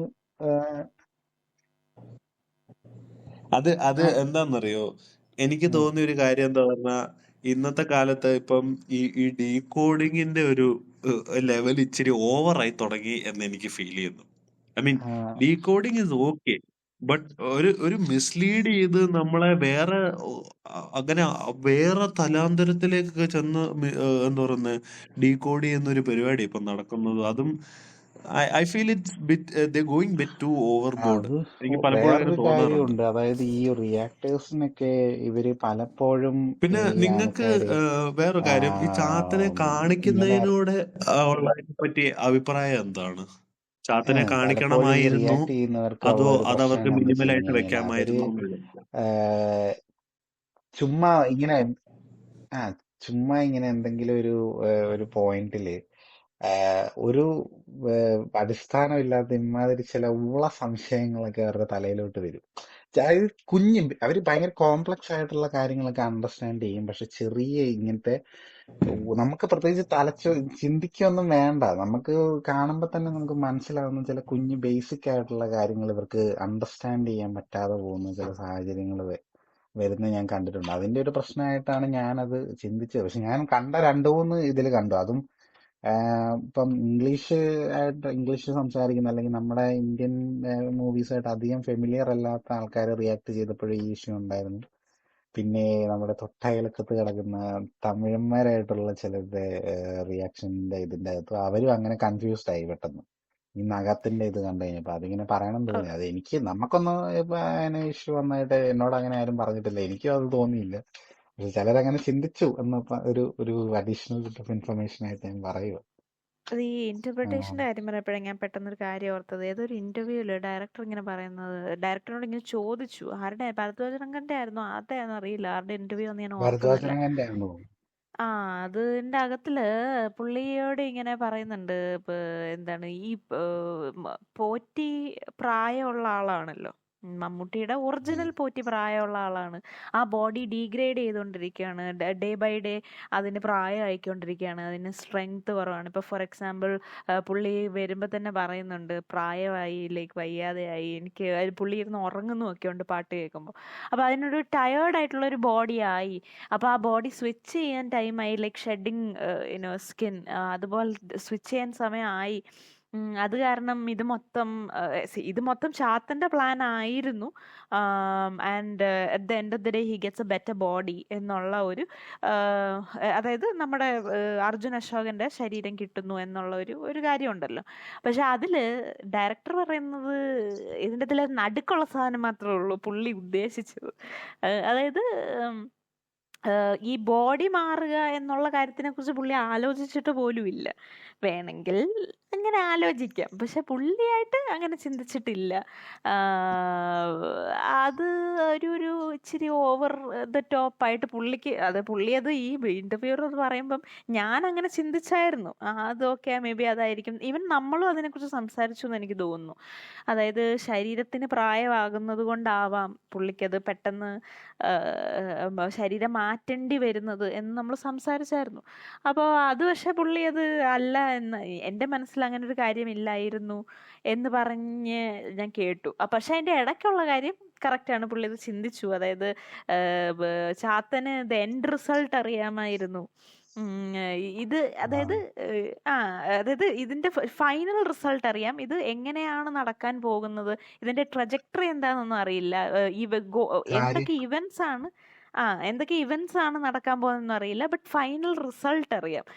എന്താണ് 1=1 ആണ്, 2 എന്താണെന്ന് മാത്രമേ അറിയത്തുള്ളൂ. 1+1 2 ആണെന്നുള്ളതിൽ 2 മാത്രമേ അറിയത്തുള്ളൂ. പക്ഷെ 1ഉം എങ്ങനെ നടക്കും അല്ലെങ്കിൽ അതെങ്ങനെ പ്ലേസ് ആകും എന്നുള്ള കാര്യങ്ങളൊന്നും പുള്ളിക്ക് അറിയില്ല. സോ പുള്ളി ഇങ്ങനെ ഒരുമാതിരി വെള്ളം ആ ഒഴുക്കിന്റെ കൂടെ പുള്ളി അങ്ങ് നീന്തുകയാണ് ഒരു രസിച്ച് അങ്ങനെ മുന്നോട്ട് പോവുകയാണ്. അതിൽ പുള്ളി ഭയങ്കരമായിട്ടൊരു ഹരം കണ്ടെത്തുന്നുണ്ട് എന്ന് പറയുന്നത് ശരിക്കും ഡയറക്ടർ ഉദ്ദേശിച്ചിരുന്നു എന്ന് പറയുന്നു. അപ്പം ഞാനൊരു കാര്യം ചോദിക്കട്ടെ, നമുക്കിപ്പം ഒരു വർക്ക് വായിക്കുമ്പം പറഞ്ഞു ഒരു കാര്യം പറയാനാണ്. അത് ആ ക്വസ്റ്റ്യൻ വരാനായിട്ടുള്ള കാരണം എന്ന് വെച്ച് കഴിഞ്ഞാൽ പലർക്കും കൺഫ്യൂഷൻ വന്നൊരു കാര്യം, ചാത്തൻ എല്ലാം അറിയുന്ന ആളാണെന്നാണല്ലോ പറയുന്നത്. എന്നിട്ട് ഇവരുടെ പ്ലാൻ എങ്ങനെയാണ് ചാത്തൻ അറിയാതെ പോയത് എന്ന രീതിയിൽ ഒരു ചോദ്യം വന്നു. അതിനാണ് ഡയറക്ടർ ഇങ്ങനെ പറഞ്ഞത്. അതായത് പുള്ളിക്ക് പ്ലാൻ അറിയായിരുന്നു, എൻഡ് റിസൾട്ട് എന്താണെന്ന് അറിയത്തില്ല, അതിന്റെ വേരിയബിൾസ് എങ്ങനെയാണെന്ന് അറിയത്തില്ല. പിന്നെ ഒരു എക്സ്പ്ലനേഷൻ എന്നുള്ള രീതി പുള്ളി ഒരു സീൻ വെച്ചിരുന്നു എന്ന് പറഞ്ഞു. പടത്തിന്റെ ഡ്യൂറേഷൻ കൂടാതിരിക്കാൻ വേണ്ടിയിട്ട് അത് കട്ട് ചെയ്തു എന്ന് പറഞ്ഞു. പക്ഷെ അതൊരു ഇമ്പോർട്ടന്റ് സീൻ ആയിരുന്നു. ചെറിയൊരു സിദ്ധാർത്ഥ് എക്സ്പ്ലനേഷൻ ഭരതന്റെ. ആണ്. ഉം. സിദ്ധാർത്ഥ ഭരതന്റെ കയ്യില് അതിനെ പ്രിവെന്റ് ചെയ്യാൻ വേണ്ടിയിട്ട് പുള്ളിയുടെ ഒരു എന്തോ ഒരു കാപ്പാണോ എന്തോ തളയോ കാലയിലൊരു കാപ്പോ തളയായിരുന്നെന്ന് തോന്നുന്നു. ആ ആ കാലയിലൊരു തളയോ എന്തോ ഉണ്ട്. തളയുണ്ട്. ഫാമിലിയിൽ അതപ്പം പോലെ എയർലൂം പോലെ. അപ്പം അത് പോലെ. ആ. ആണ് ഇപ്പൊ പോറ്റിക്ക് ഇവരുടെ പ്ലാൻസ് ക്രിപ്റ്റോണൈറ്റ് ഡിസ്കഷൻസും പോലല്ലേ? അറിയുന്നതിൽ നിന്ന് പോറ്റിനെ പ്രിവെന്റ് ചെയ്തത് എന്നുള്ള രീതിയിൽ ആണ് ക്രിപ്റ്റോണൈറ്റ് എക്സ്പ്ലനേഷൻ പോലെയല്ലേ? വെച്ചിരുന്നത്. പക്ഷെ അത് ഡ്യൂറേഷൻ കാരണം കട്ട് ചെയ്തു എന്നാണ് പറയുന്നത്. ഇനി ചാത്തന് ഈ പക്ഷെ അത് വിവരങ്ങൾ വെക്കായിരുന്നു. അറിയാമെങ്കിൽ വെക്കായിരുന്നു. അത് പല കൺഫ്യൂഷൻസ് ആൻസർ ചെയ്തതിന്. പിന്നെ ഭരദ്വാജരംഗന്റെ അകത്ത് തന്നെ പുള്ളിക്കുണ്ടായ ഡൗട്ട് എന്ന് പറഞ്ഞു കഴിഞ്ഞാല് മോതിരമാണ് പവറായിട്ട് കാണിക്കുന്നത് ചാത്തന്റെ. പിന്നെ ഉം. എങ്ങനെയാണ് പെട്ടെന്ന് അത് ഒരിക്കലും കെടാത്ത വിളക്ക് എങ്ങനെയാണ് ചാത്തന്റെ ശക്തിയുടെ സോഴ്സ് ആവുന്നത് എന്നുള്ള രീതിയിൽ ഞാൻ അതിനെ കണ്ട സമയത്ത് ഞാൻ കണ്ടത് വിളക്കാണ് ചാത്തന്റെ ആ ഒരു പവറിന്റെ ഒരു എക്സ്ട്രീം. പുള്ളിയുടെ മാക്സിമം പവറിലിരിക്കുന്നത് ആ വിളക്കിന്റെ ഇതിലാണ്. വിളക്ക് കെടുമ്പോഴത്തേക്കും ആ പവർ ക്ഷയിച്ചു തുടങ്ങുകയാണ്. പിന്നെ ആ മോതിരം എന്ന് പറയുന്നത് പവർ അല്ല, അതൊരു ജസ്റ്റ് ഒരു സിമ്പലാണ്. ആ ഒരു അധികാരത്തിന്റെ ഒരു സിമ്പൽ ആയിട്ടാണ് അത് കാണിക്കുന്നത് എന്നാണ് ഞാൻ ചിന്തിച്ചത്. അപ്പം നീ പറയാൻ വന്ന ഡെത്ത് ഓഫ് ദ ഓതറിനെ കുറിച്ചാണെന്ന് തോന്നുന്നല്ലേ നമ്മുടെ അതെ അതെ. ഇന്റർപ്രിട്ടേഷന്. ഇന്റർപ്രിട്ടേഷന് ഒത്തിരി ഇന്റർപ്രറ്റ് ചെയ്യാൻ പാടില്ല എന്ന് പറയുന്നത്, അല്ലെങ്കിൽ ഇത്രയും ഇന്റർപ്രറ്റ് ചെയ്യേണ്ട ആവശ്യമില്ല, അല്ലെങ്കിൽ ഇത്രയും ചെയ്താൽ മതി, ഇതാണ് ഇതിന്റെ ലിമിറ്റ് എന്ന് പറയുന്നതിൽ കാര്യമുണ്ടോ എന്ന് ഞാൻ ചോദിക്കാൻ വരുമായിരുന്നു. കാരണം ഡെത്ത് ഓഫ് ദ ഓതർ എന്ന് പറയുന്നൊരു കാര്യമുണ്ട്. ഞാനൊരു വർക്ക് ക്രിയേറ്റ് ചെയ്ത് കഴിഞ്ഞാൽ, ഞാനൊരു എഴുത്തുകാരിയോ അല്ലെങ്കിൽ ഞാനൊരു ഡയറക്ടറോ സ്ക്രിപ്റ്റ് റൈറ്ററോ വോട്ടെവർ ക്രിയേറ്റീവ് സൈഡിൽ ബാക്ക് സ്റ്റേജിലുള്ള ഒരാളാണെങ്കിൽ, ഞാനൊരു വർക്ക് ക്രിയേറ്റ് ചെയ്ത് കഴിഞ്ഞു കഴിഞ്ഞാൽ എനിക്കതിൽ അവകാശമില്ല, അല്ലെങ്കിൽ ഞാൻ പിന്നെ മരിച്ചു, അതിൻ്റെ ഓത്തർ അവിടെ മരിക്കുകയാണ്, പിന്നെ അതിനെ മുന്നേറ്റ് ആ വസ്തുവിനെ പിന്നെ ജീവനുള്ളതാക്കുന്നത്, അല്ലെങ്കിൽ അതിനെ അതിൻ്റെ ഒരു ഹാർട്ട് ബീറ്റ് ഉണ്ടാക്കുന്നത് വായനക്കാരനോ അല്ലെങ്കിൽ അതിൻ്റെ റിസീവറോ ആണ് എന്ന് പറയുന്ന ഒരു തിയറിയാണ്. അപ്പോൾ അത് വെച്ച് നോക്കുമ്പോൾ, അങ്ങനെ നോക്കുമ്പോഴത്തേനും സത്യം പറഞ്ഞാൽ എന്ത് ഇന്റർപ്രിട്ടേഷൻ വേണമെങ്കിലും കൊണ്ടുവരാമല്ലോ. ഇപ്പൊ അർദ്ധനാരിയാണെന്ന് കൊണ്ടുവരാം. പറയുന്നതിൽ എന്താ തെറ്റ്? അല്ല എനിക്കത് കുഴപ്പം തോന്നിയില്ല, അത് പ്രശ്നമില്ല. ഇനിയിപ്പം പറഞ്ഞു. അർദ്ധനാരി എന്നുള്ള കോൺസെപ്റ്റിലല്ല അവര് ചിന്തിച്ചത്. അവര് ചിന്തിച്ചതെന്ന് പറഞ്ഞാൽ ചാത്തനും ഈ യക്ഷിയാണ്. ആദ്യം യക്ഷിയായിട്ട് വന്നു, പിന്നെ യക്ഷിയുടെ ഒറിജിനൽ ഫോമാണ് ചാത്തൻ എന്നുള്ള കാര്യം ഷേപ്പ് ഗോബ്ലിൻ ഷിഫ്റ്റർ ആയിട്ട് പോലെ. കാണിക്കുന്നുണ്ടല്ലോ. യക്ഷിയുടെ ഫോമാണ് പുള്ളിക്ക് ആദ്യം സ്വീകരിച്ചിരുന്നത്. പിന്നീട് ഗോബ്ലിൻ ആയിട്ട് കാണിക്കുമ്പോഴത്തേക്ക് അത് ചാത്തൻ മമ്മൂട്ടി മെൽറ്റ് ചെയ്ത് ഗോബ്ലിൻ പുറത്തോട്ട് വരികയല്ലോ. ആ ഫോം എന്ന് പറയുന്നത് യക്ഷിയാണ്. കാരണം അതിന്റെ കയ്യിലാണല്ലോ നഖം കാണിക്കുന്നത്. അപ്പം അങ്ങനെ അത് യക്ഷിയാണ് എന്ന് അവര് ചിന്തിച്ചത്. ഒരു എന്താ പറയുന്നത് തെറ്റിദ്ധരിച്ചാണ്. അതാ ഞാൻ പറഞ്ഞത്. അത് അങ്ങനെ അർദ്ധനാരി ആ ഒരു കോൺസെപ്റ്റ് അല്ല. അവരത് തെറ്റിദ്ധരിച്ചു. അതാ പറഞ്ഞത്. അത് നമ്മൾ ആലോചിക്കുമ്പോ അത് ഒരു സെൻസ് ഇല്ലല്ലോ. പക്ഷെ പിന്നെ ഷേപ്പ് ഷിഫ്റ്റർ ആണെന്ന് വേണമെങ്കിൽ പറയാം. കാരണം നമുക്ക് ഇങ്ങനെ ഒരു എക്സ്പ്ലനേഷൻ ഉണ്ടല്ലോ അവിടെ. അതായത് ഈ എൻട്രാപ്മെന്റ് എന്ന് പറയുന്നത് ആ ഒരു മനക്കകത്തിൽ മാത്രമല്ല, ആ ഫോറസ്റ്റിൽ വിട്ട് പുള്ളിയെ എൻട്രാപ്പ് ചെയ്യുന്നുണ്ട്, ഓടിച്ചു കയറ്റുന്നുണ്ട്. അപ്പൊ വേണമെങ്കിൽ ചിന്തിക്കായിരുന്നു. മമ്മൂട്ടി ഈ യക്ഷിയായിട്ട് ഇന്ററാക്ട് ചെയ്യുന്നത് കാണിച്ചില്ലായിരുന്നെങ്കിൽ അല്ല, അതിപ്പോ ഒരുമാതിരി സ്വയംഭോഗം പോലെയാണെന്ന് വേണമെങ്കിൽ സ്ട്രെച്ചിങ് ഇറ്റ് ടു മച്ച് വേണമെങ്കിൽ നമുക്ക് അത് ഞാൻ പറഞ്ഞേ. എന്ത് ലിമിറ്റ് ഉണ്ട് ഇതിനൊക്കെ? ഇപ്പൊ നമ്മള് പൊളിറ്റിക്കൽ കറക്റ്റ്നെസിന്റെ കാര്യം പറയുന്ന പോലെ തന്നെയാണ്. എന്ത് മാത്രമാണ് ഇതിന്റെ ലിമിറ്റ്? നമുക്ക് ഇത്രയും മാത്രമേ പറ്റൂ എന്ന് പറയാൻ പറ്റുമോ? പറഞ്ഞു. ഇന്റർപ്രറ്റ് ചെയ്യാം. ഡെത്ത് ഓഫ് ദ ഓതർ ആണ് ഇന്റർപ്രറ്റ് ചെയ്യാം. എന്നാലും അതിന്റെ ഓതർ ഒറിജിനലി ഇന്റന്റ് ചെയ്തിരുന്നതിൽ നിന്നും റോങ് ആയിട്ടുള്ള ഇന്റർപ്രിട്ടേഷൻ പാടില്ലല്ലോ. നമുക്ക് അതിനെ എൻഹാൻസ് ചെയ്യുന്ന രീതിയിൽ അയാള് ചത്തു, ഇനിയിപ്പോ ഒന്നും ഇല്ല. ഞാൻ പറയും. അല്ല ആണ്, പക്ഷെ അതിനൊരു ജസ്റ്റിഫിക്കേഷൻ പറഞ്ഞതാണ്. പറഞ്ഞു. ഇപ്പം ഓതർ ഉദ്ദേശിച്ചത് ഒന്നും ഓതർ ഉദ്ദേശിച്ചത് എന്താ അയൽക്കാരനെ കൊല്ലരുത് എന്നാണെന്നും നമ്മളെ ഇന്റർപ്രറ്റ് ചെയ്ത് വെച്ചിരിക്കുന്നത് അവനെയും കുടുംബത്തിനെയും കൊന്ന് മുച്ചോടെ മുടിക്കണം എന്നാണെങ്കിൽ അത് തെറ്റായ ഇന്റർപ്രിട്ടേഷൻ ആണല്ലോ. നമുക്ക് ഡെത്ത് ഓഫ് ദ ഓതർ എന്ന് പറഞ്ഞാൽ നമുക്ക് അങ്ങനെയൊക്കെ ഇന്റർപ്രറ്റ് ചെയ്യാൻ പറ്റില്ലല്ലോ. എൻഹാൻസ് ചെയ്യുന്ന രീതിയിൽ പല തിയറികളും കൊണ്ടുവരാം. ഇപ്പൊ നീ പറഞ്ഞ പോലെ അതൊരു സെപ്പറേറ്റ് ഡിമെൻഷനാണ്, അവിടെ നിൽക്കുന്നിടത്തോളം ടൈമും ഡിഫറെന്റ് ആയിട്ട് വർക്ക് ചെയ്യും എന്നുള്ള രീതിയിലൊക്കെ നമുക്ക് അങ്ങനെയൊക്കെ ഉള്ള ഇതൊക്കെ ചിന്തിക്കാം. രസമാണ്, അത് കുഴപ്പമൊന്നുമില്ല. ഉം. പിന്നെ അപ്പൊ അങ്ങനെ ഞാൻ വേറൊരു ആ കാര്യം മെൻഷൻ ചെയ്യാൻ വന്നായിരുന്നു.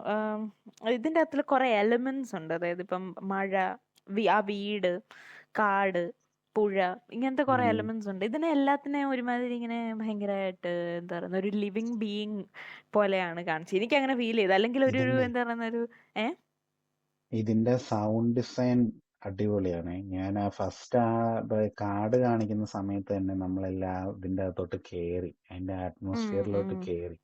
പിന്നെ ഈ സിദ്ധാർത്ഥ ഭരതന്റെ കാണിക്കുന്ന സീനിലൊക്കെ പുള്ളി ഭയങ്കര ഡേർട്ടി ആയിട്ടുള്ള ഒരാളാണ്. അതായത് ആ കുക്ക് ചെയ്യുന്നിടത്ത് തന്നെ തുപ്പുന്നു. അത് ഈ മറ്റേ എന്താ ചേന അത് പോലത്തെ ഞാൻ സാധനം എടുത്ത് അത് പ്ലക്ക് അത് പ്ലക്ക് എനിക്ക് പ്ലക്ക് അത് എനിക്ക് അത് എനിക്ക് തോന്നിയൊരു സംഭവമാണ്. ഞാൻ ആദ്യമേ ഇത് നോട്ടീസ് ചെയ്തില്ല. പിന്നെ രണ്ടാമത്തെ വട്ടം നമ്മൾ ഈ പോഡ്കാസ്റ്റ് ചെയ്യുന്നതിന് മുന്നേ ഒന്ന് റീഫ്രഷ് ചെയ്യാൻ വേണ്ടി ഇരുന്ന് കണ്ടപ്പോഴത്തേക്കും I was wondering this guy is like literally spitting in the kitchen. അതെ അതെ അതെ. അപ്പോ പുള്ളി കിച്ചൺ ഇസ് പുള്ളി വലിയ പിന്നെ ഒരു കിച്ചൺ ഇസ് ദ കാര്യമുണ്ട്. Last place where you want to spit. പുള്ളി അപ്പൊ ഒരു അത് കാര്യമുണ്ട്, അത് മനുഷ്യനല്ലല്ലോ മനുഷ്യനല്ലല്ലോ അതെ തിന്നാനുള്ളത്. വൃത്തിഹീന അതെ. അതല്ല, ഈവൻ വൃത്തിഹീനമായിട്ടുള്ള ഒരു അല്ല, ഈവൻ മനുഷ്യനാണെങ്കിൽ പോലും പുള്ളിക്ക് വലിയ ബഹുമാനമൊന്നുമില്ല. ആ തുപ്പിയാലും വേണമെങ്കിൽ പുള്ളി കറിക്കകത്ത് തുപ്പിയിട്ട് ആ കൊടുക്കും അയാൾ. അങ്ങനത്തെ ബഹുമാനേ ഉള്ളൂ പുള്ളിക്ക്. പുള്ളി ഭയങ്കര റഫ് ആയിട്ടുള്ള ഒരു കുക്കിംഗ് സ്റ്റൈലും കാര്യങ്ങളും ഒക്കെ. അതെ. അങ്ങനെ പൊടിച്ചിടുന്നതൊക്കെ കാണുമ്പോഴേ അറിയാം it's not even properly cut or anything. അല്ല, ദിഗംബരൻ ചുമ്മാ വായിച്ച് ദിഗംബരൻ കീറി. പറയാൻ വന്ന ആ പോയിന്റ് അല്ല അതാണ്. മറ്റേ ചേന പൊളിച്ചിട്ട് അതിനകത്തിലുള്ള ചേന കൊടുക്കാൻ ഡിസ്കസ്റ്റിംഗ് ആ, ഷിറ്റ് അതെ ഇറങ്ങി. അതെ അതെ ഇടുന്നതൊക്കെ. എന്തുണ്ടാക്കിയാലും അതൊക്കെ നമുക്കൊരുമാതിരി അറുപുറപ്പുണ്ടാക്കുന്ന രീതിയിലാണ്. ഈ മറ്റേവന് അത് കള്ളെടുത്ത് കൊടുക്കുന്ന അവര് ആണേലും ശരിക്കും അതൊക്കെ കള്ള് തന്നെയാണോ, എന്തോ അവനെടുത്ത് കൊടുക്കുന്നു. ഈ ഉറുമ്പിനെ പിടിച്ചു കഴിഞ്ഞിട്ട് പിന്നെ എന്തോ കിഴി പോലെ ഇടുന്നതൊക്കെ അതൊക്കെ എന്താണ് അല്ല, എനിക്കതൊന്നും അതിന് ഈ മറ്റേ സിദ്ധാർത്ഥ് ഭരതനോട് ചോദിച്ചപ്പോഴത്തേനും സിദ്ധാർത്ഥ് ഭരതൻ ഇങ്ങനെയാണ് പറയുന്നത്. അത് ഉറുമ്പിനെ പിടിക്കുന്നതും അതുപോലെ ആ ഒരു എന്താ പറയുന്ന ഒരു കിഴി പോലെ കെട്ടിയിടുന്നതും ഒക്കെ എലി പോലെ. മന്ത്രവാദം ചെയ്യുന്നതാണ്. മന്ത്രവാദം അല്ല, സോറി, മന്ത്രം ചെയ്തിടുന്നതാണ്. എന്താണ് പുള്ളിയെ മയക്കാൻ വേണ്ടി. അപ്പം ഈ ആൻറ്റുകളൊക്കെ അതിന്റെ എന്താണ് ഇൻഗ്രീഡിയൻസ് ആണ്. കാരണം പുള്ളി അതിനകത്തിൽ എന്തൊക്കെയോ സ്പെല്ലല്ല എന്തൊക്കെയോ ഇങ്ങനെ പിറുപിറുക്കുന്നുണ്ട്. നമുക്കത് വ്യക്തമായിട്ട് ആ കേൾക്കില്ല. അപ്പോൾ അത് പുള്ളി പറയുന്നുണ്ട് ഏതൊരു ഇന്റർവ്യൂവില്. അത് അങ്ങനെ തന്നെയാണ്. ഞങ്ങൾ പക്ഷെ വിചാരിച്ചത് എന്താണെന്നറിയോ, ഞങ്ങളത് കണ്ടോണ്ടിരുന്നപ്പോൾ ഇയാൾ എന്തോത്തിൽ ഈ കൈയിട്ട് ഉറുമ്പിനെ പിടിക്കുന്നത്, ഇനി ശർക്കര വല്ലതാണ് കയ്യിലെന്ന് ഞങ്ങൾ ഓർത്തു. ബട്ട് അതല്ലായിരുന്നു, ശരിക്കും ഉറുമ്പിനെ തന്നെയാണ് പിടിക്കുന്നത്. അതിൻ്റെ അകത്തിലെ ആ മന്ത്രത്തിന്റെ അല്ലെങ്കിൽ ആ ഒരു സ്പെല്ല് കംപ്ലീറ്റ് ചെയ്യാനുള്ള ഒരു ഇൻഗ്രീഡിയന്റ് ആയിട്ടാണ് കാണിക്കുന്നത്. ആ വീട്ടിലാണെങ്കിലും അവിടെ ഇവിടെയൊക്കെ ആയിട്ട് എന്തൊക്കെയോ കിഴിയൊക്കെ കെട്ടിത്തൂക്കിയിരിക്കുന്ന പോലെയൊക്കെ നമുക്ക്, ഒന്നാമത് ഈ ബ്ലാക്ക് ആൻഡ് വൈറ്റ് ആയതുകൊണ്ട് എന്ത് കണ്ടു കഴിഞ്ഞാലും അത് നമുക്ക് എന്തൊക്കെയോ എന്തോ അവിടെ ഉള്ളത് നിൽക്കുന്ന പോലെ പോലെയൊക്കെ ഒരു തോന്നും. ഫീലിംഗ് ഉണ്ടല്ലോ. അപ്പൊ അത് നോക്കുമ്പോഴത്തേക്ക് അവിടെ എന്തൊക്കെയോ അല്ല, കെട്ടിത്തൂക്കിയിട്ടിരിക്കുന്നു അതൊന്നും എന്നൊക്കെ ഉള്ളൊരു പോരാഞ്ഞിട്ട്, അല്ല എന്തൊക്കെയോ നിക്കുന്ന പോലെ തോന്നും. ഇതൊന്നും പോരാഞ്ഞിട്ട് ശരിക്കും എന്താ പോറ്റി വന്ന് പുറകെ വാഴ നിൽക്കും. പുറകെ നിൽക്കും. വാഴ ഇട്ടിരിക്കുന്ന പോലെ എന്തൊക്കെയോ കൊല പോലെ എന്താണ്ടൊക്കെയോ സാധനം തൂക്കിയിട്ടിരിക്കുന്ന പോലെ എനിക്ക് തൂക്കിയിട്ടിരിക്കുന്നു. തോന്നുന്നു. ആ അതെ അതെ സൈഡിലൊക്കെ അതെ. എന്തൊക്കെയോ ഇങ്ങനെ കെട്ടിത്തൂക്കിയിട്ടിട്ടുണ്ട്. അത് എനിക്ക് ഭയങ്കര ഒരു ഇയറി ആയിട്ടുള്ള ഒരു ഫീലിംഗ് ആയിരുന്നു മൊത്തത്തിൽ. ആ വീടും ആ ഒരു ഇയറി കൂടുതൽ ഫീൽ ചെയ്തത്. നിങ്ങൾക്ക് അതും ആ വലയും മറ്റേ നടുമുറ്റത്തിന്റെ അകത്തൂടെ ചെടിയൊക്കെ വളർന്ന് മുകളിലോട്ട് പന്തലിച്ച് കിടക്കുന്നത്. പിന്നെ മഴ പെയ്ത് അവിടെയാണ് മറ്റേ മരം തകർന്ന് കഴിയുമ്പോഴത്തേക്കും ഫുള്ള് അവിടെ വെള്ളവും ചെളിയും ഒക്കെ ആണല്ലോ. അല്ല, ഈ മാൻഷന്റെ അകത്തൂടെ ചെടി വളരുക, മറ്റേ നമ്മുടെ ഗോബ്ലിൻ പുറത്ത് വരിക, ഇതൊക്കെ കണ്ടപ്പോഴാണ് ആൾക്കാർക്ക് മറ്റേ തുമ്പാടുമായിട്ട് ഇച്ചിരി ഒരു എന്തോ സിമിലാരിറ്റി ഉണ്ട് എന്ന് തോന്നിയത്. സിമിലാരിറ്റി ഉണ്ടെന്ന്. മഴയുണ്ടല്ലോ തുമ്പാടും ഭയങ്കര. എനിക്കൊന്ന് തുമ്പാട് എന്തോ ഓവർ 7 റെയിനി സീസൺസിന്റെ അകത്താ പടം ഷൂട്ട് ചെയ്തതെന്നൊക്കെ കേട്ടിട്ടുണ്ട്. ഒത്തിരി നാടത്ത് ഷൂട്ട് ചെയ്ത പടം അത്. അത് പക്ഷേ on A really small budget. അത് നല്ലൊരു ക്രീപ്പി പടമാണ്. എനിക്ക് ആ പടം ഭയങ്കര ഇഷ്ടമാണ് കാണാൻ. നല്ല രസമുള്ള ഒരു ഓ, പടമാണ്. ഞാൻ ഭയങ്കര ഐ വാസ് ബ്ലോൺ അവേ. ഇത് എങ്ങനെ ഇങ്ങനെ ഒരു സാധനം അവർ ചിന്തിച്ചു, അത് ആ എങ്ങനെ എക്സിക്യൂട്ട് ചെയ്തതും. സ്വർണം എടുക്കാൻ പോകുന്ന അറയൊക്കെ ഒരു അതെ ഷേപ്പിലാണ്, അതെ അതെ ഭയങ്കര അതെ. മെറ്റാണ് ഡിസൈനും ഭയങ്കര സെറ്റ് വർക്കും അതൊരു എല്ലാം അടിപൊളിയാണ്. 5 crore തീർത്ത പടം എന്തുവാ. Like it's so cheap but അത് ഭയങ്കര നൈസായിട്ട് എക്സിക്യൂട്ട് ചെയ്തു. എനിക്കൊന്നും പറയില്ല കേട്ടോ സത്യം പറഞ്ഞാൽ. അത് ഒബ്വിയസ്ലി ആൾക്കാർ അതുമായിട്ടൊരു പാരലൽ വരച്ചാൽ നമുക്ക് തെറ്റ് പറയാൻ പറ്റില്ല. കുറെ കാര്യത്തിലൊക്കെ എവിടെയൊക്കെ ഒരു ക്രീച്ചർ സിമിലാരിറ്റി ഉണ്ട്. ഡിസൈനും ഒക്കെ ആ, വെച്ചിട്ട് ആ ആ, ചാത്തനെ എങ്ങനെ ഉണ്ടായിരുന്നു? ചാത്തന്റെ ആ ഒരു മെൽറ്റ് ചെയ്തിട്ട് പുറത്തോട്ട് വരുന്നതും എല്ലാം അടിപൊളിയായിരുന്നു. നന്നായിരുന്നു. ഞാനത് ആക്ച്വലി ചോദിക്കാൻ വേണ്ടി വരുമായിരുന്നു. Was it really necessary? നിങ്ങൾക്ക് എന്താ തോന്നി? ചാത്തനെ കാണിക്കണമായിരുന്നോ അതോ കാണിക്കാതെ തന്നെ വെക്കാമായിരുന്നോ? ഇല്ല, എന്താണ് തോന്നിയത്? എനിക്ക് തോന്നിയ കാര്യം ഞാൻ പറയാം. കാണിച്ചാൽ ചാത്തന് നന്നാവുന്നേ എനിക്ക് ആ അത് എനിക്കും നല്ല അങ്ങനെ തോന്നിയത്. രസമായിട്ട് അതെ എനിക്ക് അതെ, തോന്നി. ചാത്തൻ ഇങ്ങനെ കാരണം അത് ഓക്കെ, അത് നെസസറി ആണ്. പുള്ളി പീപ്പിൾ ആ, people had different opinion. Like many of them thought it was graphics or something. വളരെ എന്താ പറയുന്ന ഒരു ഒരു ഒരു സർട്ടൻ ടൈപ്പ്. പിന്നെ കുറെ പേർക്ക് അറിയാം പ്രോസ്തെറ്റിക്സ് ആണെന്നുള്ളത്. പിന്നെ എനിക്ക് പേഴ്സണലി നല്ലതായിട്ട് തോന്നിയതിന്റെ റീസൺ മെയിൻ ആയിട്ട് ഞാൻ കുമാരി കണ്ട സമയത്ത് കുമാരിക്കകത്ത ചാത്തനെ പ്ലാസ്റ്റിക് ചാത്തൻ. കണ്ടിട്ട് അതുകൊണ്ട് പല്ലിയ റൈറ്റ്, എന്തോ ഒരു പല്ലിയെ പോലെയൊക്കെ എനിക്ക് തോന്നിയത്. പ്ലാസ്റ്റിക് ആയിരുന്നു അത്. ശരിക്കും ഒരു ആ വെള്ള കളറ് പല്ലിയും പിന്നെ കറുത്ത കളറ് പല്ലിയും അതുപോലെയാണ് എനിക്ക് ഞാൻ തോന്നിയത്. കുമാരി അത് കണ്ടിട്ടില്ല, അതുകൊണ്ട് ബ്ലാക്ക് എനിക്കറിയില്ല. Black Chathan was like stupid, like ഒരു ഒരു റെപ്രസെന്റേഷൻ ഓഫ് ചാത്തനായിരുന്നു. But whatever it is. ആ പടത്തിന് ഭയങ്കര പൊട്ടൻഷ്യൽ ഉള്ള ഒരു പടമായിരുന്നു. കാരണം അതൊരു ഫീമെയിൽ ലീഡൊക്കെ വന്ന് അത്യാവശ്യം നല്ലൊരു Of കഥയും course, of കാര്യങ്ങളും course, ഒക്കെ ഉണ്ടായിരുന്നു. of എനിക്കത് course. ഞാൻ എനിക്കതൊരു പ്രതീക്ഷ ഉണ്ടായിരുന്നു, മനസ്സിലായോ? എനിക്കത് എന്തൊക്കെയോ എനിക്ക് ആ പ്രതീക്ഷ ഉണ്ടായിരുന്നു. അത് നല്ല പൊട്ടൻഷ്യൽ ഉണ്ടായിരുന്നു. അതൊരു എടുക്കേണ്ട രീതിയിൽ അത് എടുത്തിരുന്നെങ്കിൽ it would have gone places.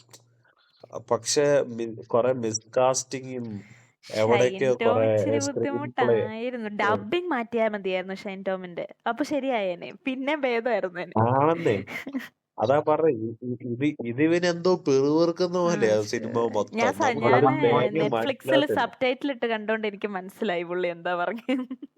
Kudamon Potti ആ ആയിട്ട് അതും ലാലിനെ വെച്ചാൽ മതിയായിരുന്നു. അപ്പൊ എല്ലാവർക്കും എല്ലാം മനസ്സിലാവും. ആ ജംഗ്ലി റബ്ബി ജംഗ്ലി റബ്ബിയുടെ ആ ഇൻസെപ്ഷൻ സീക്വൻസ് എങ്ങനെ ഉണ്ടായിരുന്നു? ഇഷ്ടപ്പെട്ടായിരുന്നു? മറ്റേ അത് ഉഗ്രനായിരുന്നു കേട്ടോ. അത് എങ്ങനെ അവർ ഷൂട്ട് ചെയ്തതെന്ന് എനിക്ക് അറിയത്തുമില്ല. I don't want to see the behind the scenes, but it was really good. നല്ല അടിപൊളിയായിട്ട് അത് എടുത്തിരുന്നത്. നമുക്ക് അതിൻ്റെ അകത്തൊരു വധമായിട്ടൊന്നും തോന്നത്തില്ല. അത് പിന്നെ നല്ല നല്ല നല്ലൊരു റെപ്രസെന്റേഷൻ ആയിരുന്നു. അത് ഒരു ഭയങ്കര ഇന്റൻസ് ആയിരുന്നു. ഇൻസെപ്ഷൻ മാത്രല്ല, മറ്റേ ഡൈവേർജന്റിലെ മറ്റേ ഒരു എൻക്ലോസ് സ്പേസിൽ വരുന്ന സീൻ ഉണ്ടല്ലോ അതിനകത്തില്. അത് വേണം മെയ്സ് റണ്ണറിന്റെ അകത്തൊക്കെ അതുപോലെയൊക്കെ ആണല്ലോ. ശരി കറക്റ്റ്. പക്ഷെ എനിക്കത് ഇഷ്ടപ്പെട്ടായിരുന്നു ആ സംഭവമൊക്കെ. നല്ലായിരുന്നു. കാര്യം ഇൻസെപ്ഷന്റെ അകത്ത് അത് കറങ്ങുമ്പോഴത്തേക്കും ഒരു ഗ്രാവിറ്റി ഇൻവേർഷൻ പോലെയൊക്കെ നമുക്ക് തോന്നും. പക്ഷെ ഇതിലും മറ്റേ സിദ്ധാർത്ഥ ഭരതൻ അങ്ങോട്ട് ആക്ച്വലി അതിന്റെ നടുവും തല്ലി വീഴുന്നൊക്കെ ഉണ്ട്. അത് വീഴ്ചയൊക്കെ ഇച്ചിരി ഭീകരമായിരുന്നു. നട്ടലൊടിയുമെന്ന് നമുക്ക് തന്നെ തോന്നുന്ന ടൈപ്പ് വീഴ്ചയായിരുന്നു. പക്ഷെ നല്ലായിരുന്നു, അടിപൊളിയായിരുന്നു. പിന്നെന്താണ് പറയാനുള്ളത്? പാട്ടുകളെ കുറിച്ച് എന്താണ് അഭിപ്രായം എല്ലാവർക്കും? പാട്ടുകളെല്ലാം എനിക്ക് ഇഷ്ടപ്പെട്ടു. മറ്റേ അവസാനത്തെ ആ പാട്ടുണ്ടല്ലോ, അതെന്റെ ഫേവറേറ്റ് ആണ്. മറ്റേ എന്താ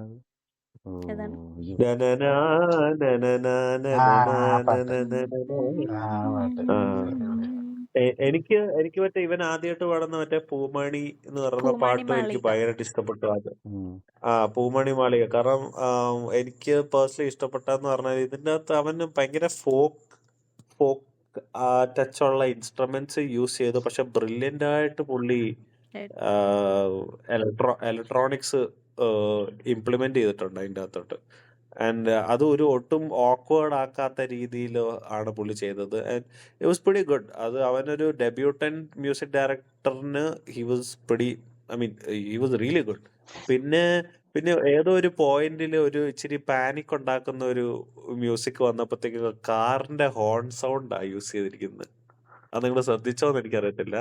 പാസ് ചെയ്യുന്ന ഒരു കാറിന്റെ ഹോൺ സൗണ്ട് വേറെ എന്തോ ഒരു സൗണ്ടുമായിട്ട് പുള്ളി ഫ്യൂസ് ചെയ്ത് മിക്സ് ചെയ്യുക എന്തോ ചെയ്തിട്ടുണ്ട്. ഐ റിയലി എന്താ പറഞ്ഞ ഞാനത് കണ്ടപ്പോഴത്തേക്ക് ഞാൻ രണ്ടാമത് കാണുമ്പോഴാണ് നോട്ടീസ് ചെയ്യുന്നത്. തിയേറ്ററിൽ വെച്ച് എനിക്ക് നമ്മളത് ആദ്യം കാണുമ്പോൾ നമ്മൾ ഇങ്ങനത്തെ കാര്യങ്ങളൊന്നും നോട്ടീസ് ചെയ്യത്തില്ല. അപ്പൊ നിങ്ങൾ ഒന്നുകൂടെ ഒന്ന് കാണുമ്പോ ഒന്ന് ശ്രദ്ധിച്ചു നോക്കുക ആ സാധനം. ഇൻട്രസ്റ്റിംഗ്. ഇതിലെ പാട്ടുകളൊക്കെ ഈ മറ്റേ നാഗപ്പാട്ടുകൾക്കൊക്കെ അവര് യൂസ് ചെയ്യുന്ന മറ്റേ സംഭവമുണ്ടല്ലോ, അതിന്റെ ഒരു ഇതായിരുന്നു ത്രൂ ഔട്ട്. ആ ഒരു BGM ആണെങ്കിലും പാട്ടുകൾക്കൊക്കെ ആണെങ്കിലും ആ ഒരു ഇതുണ്ടായിരുന്നു. നീ എന്താ പറയുന്നത്? എന്താണ് യെസ്, ഫുഡിന്റെ കാര്യം നമ്മൾ നേരത്തെ പറഞ്ഞാൽ ഞാൻ പറയാൻ വന്ന ഒരു കാര്യം ഞാൻ മിസ് ചെയ്തത്. ഈ മറ്റേ വൊമിറ്റ് ചെയ്ത്, അതായത് നമ്മുടെ അർജുൻ അശോകൻ രക്ഷപ്പെടാൻ വരുമ്പോഴത്തേനും പുള്ളി വയറിൽ പിടിച്ചോണ്ടാണ് തിരിച്ച് വൊമിറ്റ് ചെയ്ത് ബ്ലഡ് വൊമിറ്റ് ചെയ്ത് ഫുഡിലാണ് പോകുന്നത്. പുള്ളിക്ക് പണി ആ കൊടുത്തിരിക്കുന്നത് ആ എന്നുള്ള തിയറീനെ രീതിയിൽ കുറിച്ച് എന്താണ് നിങ്ങളുടെ അഭിപ്രായം? അങ്ങനെ തോന്നുന്നുണ്ടോ? ചാത്തന്റെ കൺട്രോൾ എനിക്ക് ഫുഡിലാണ്.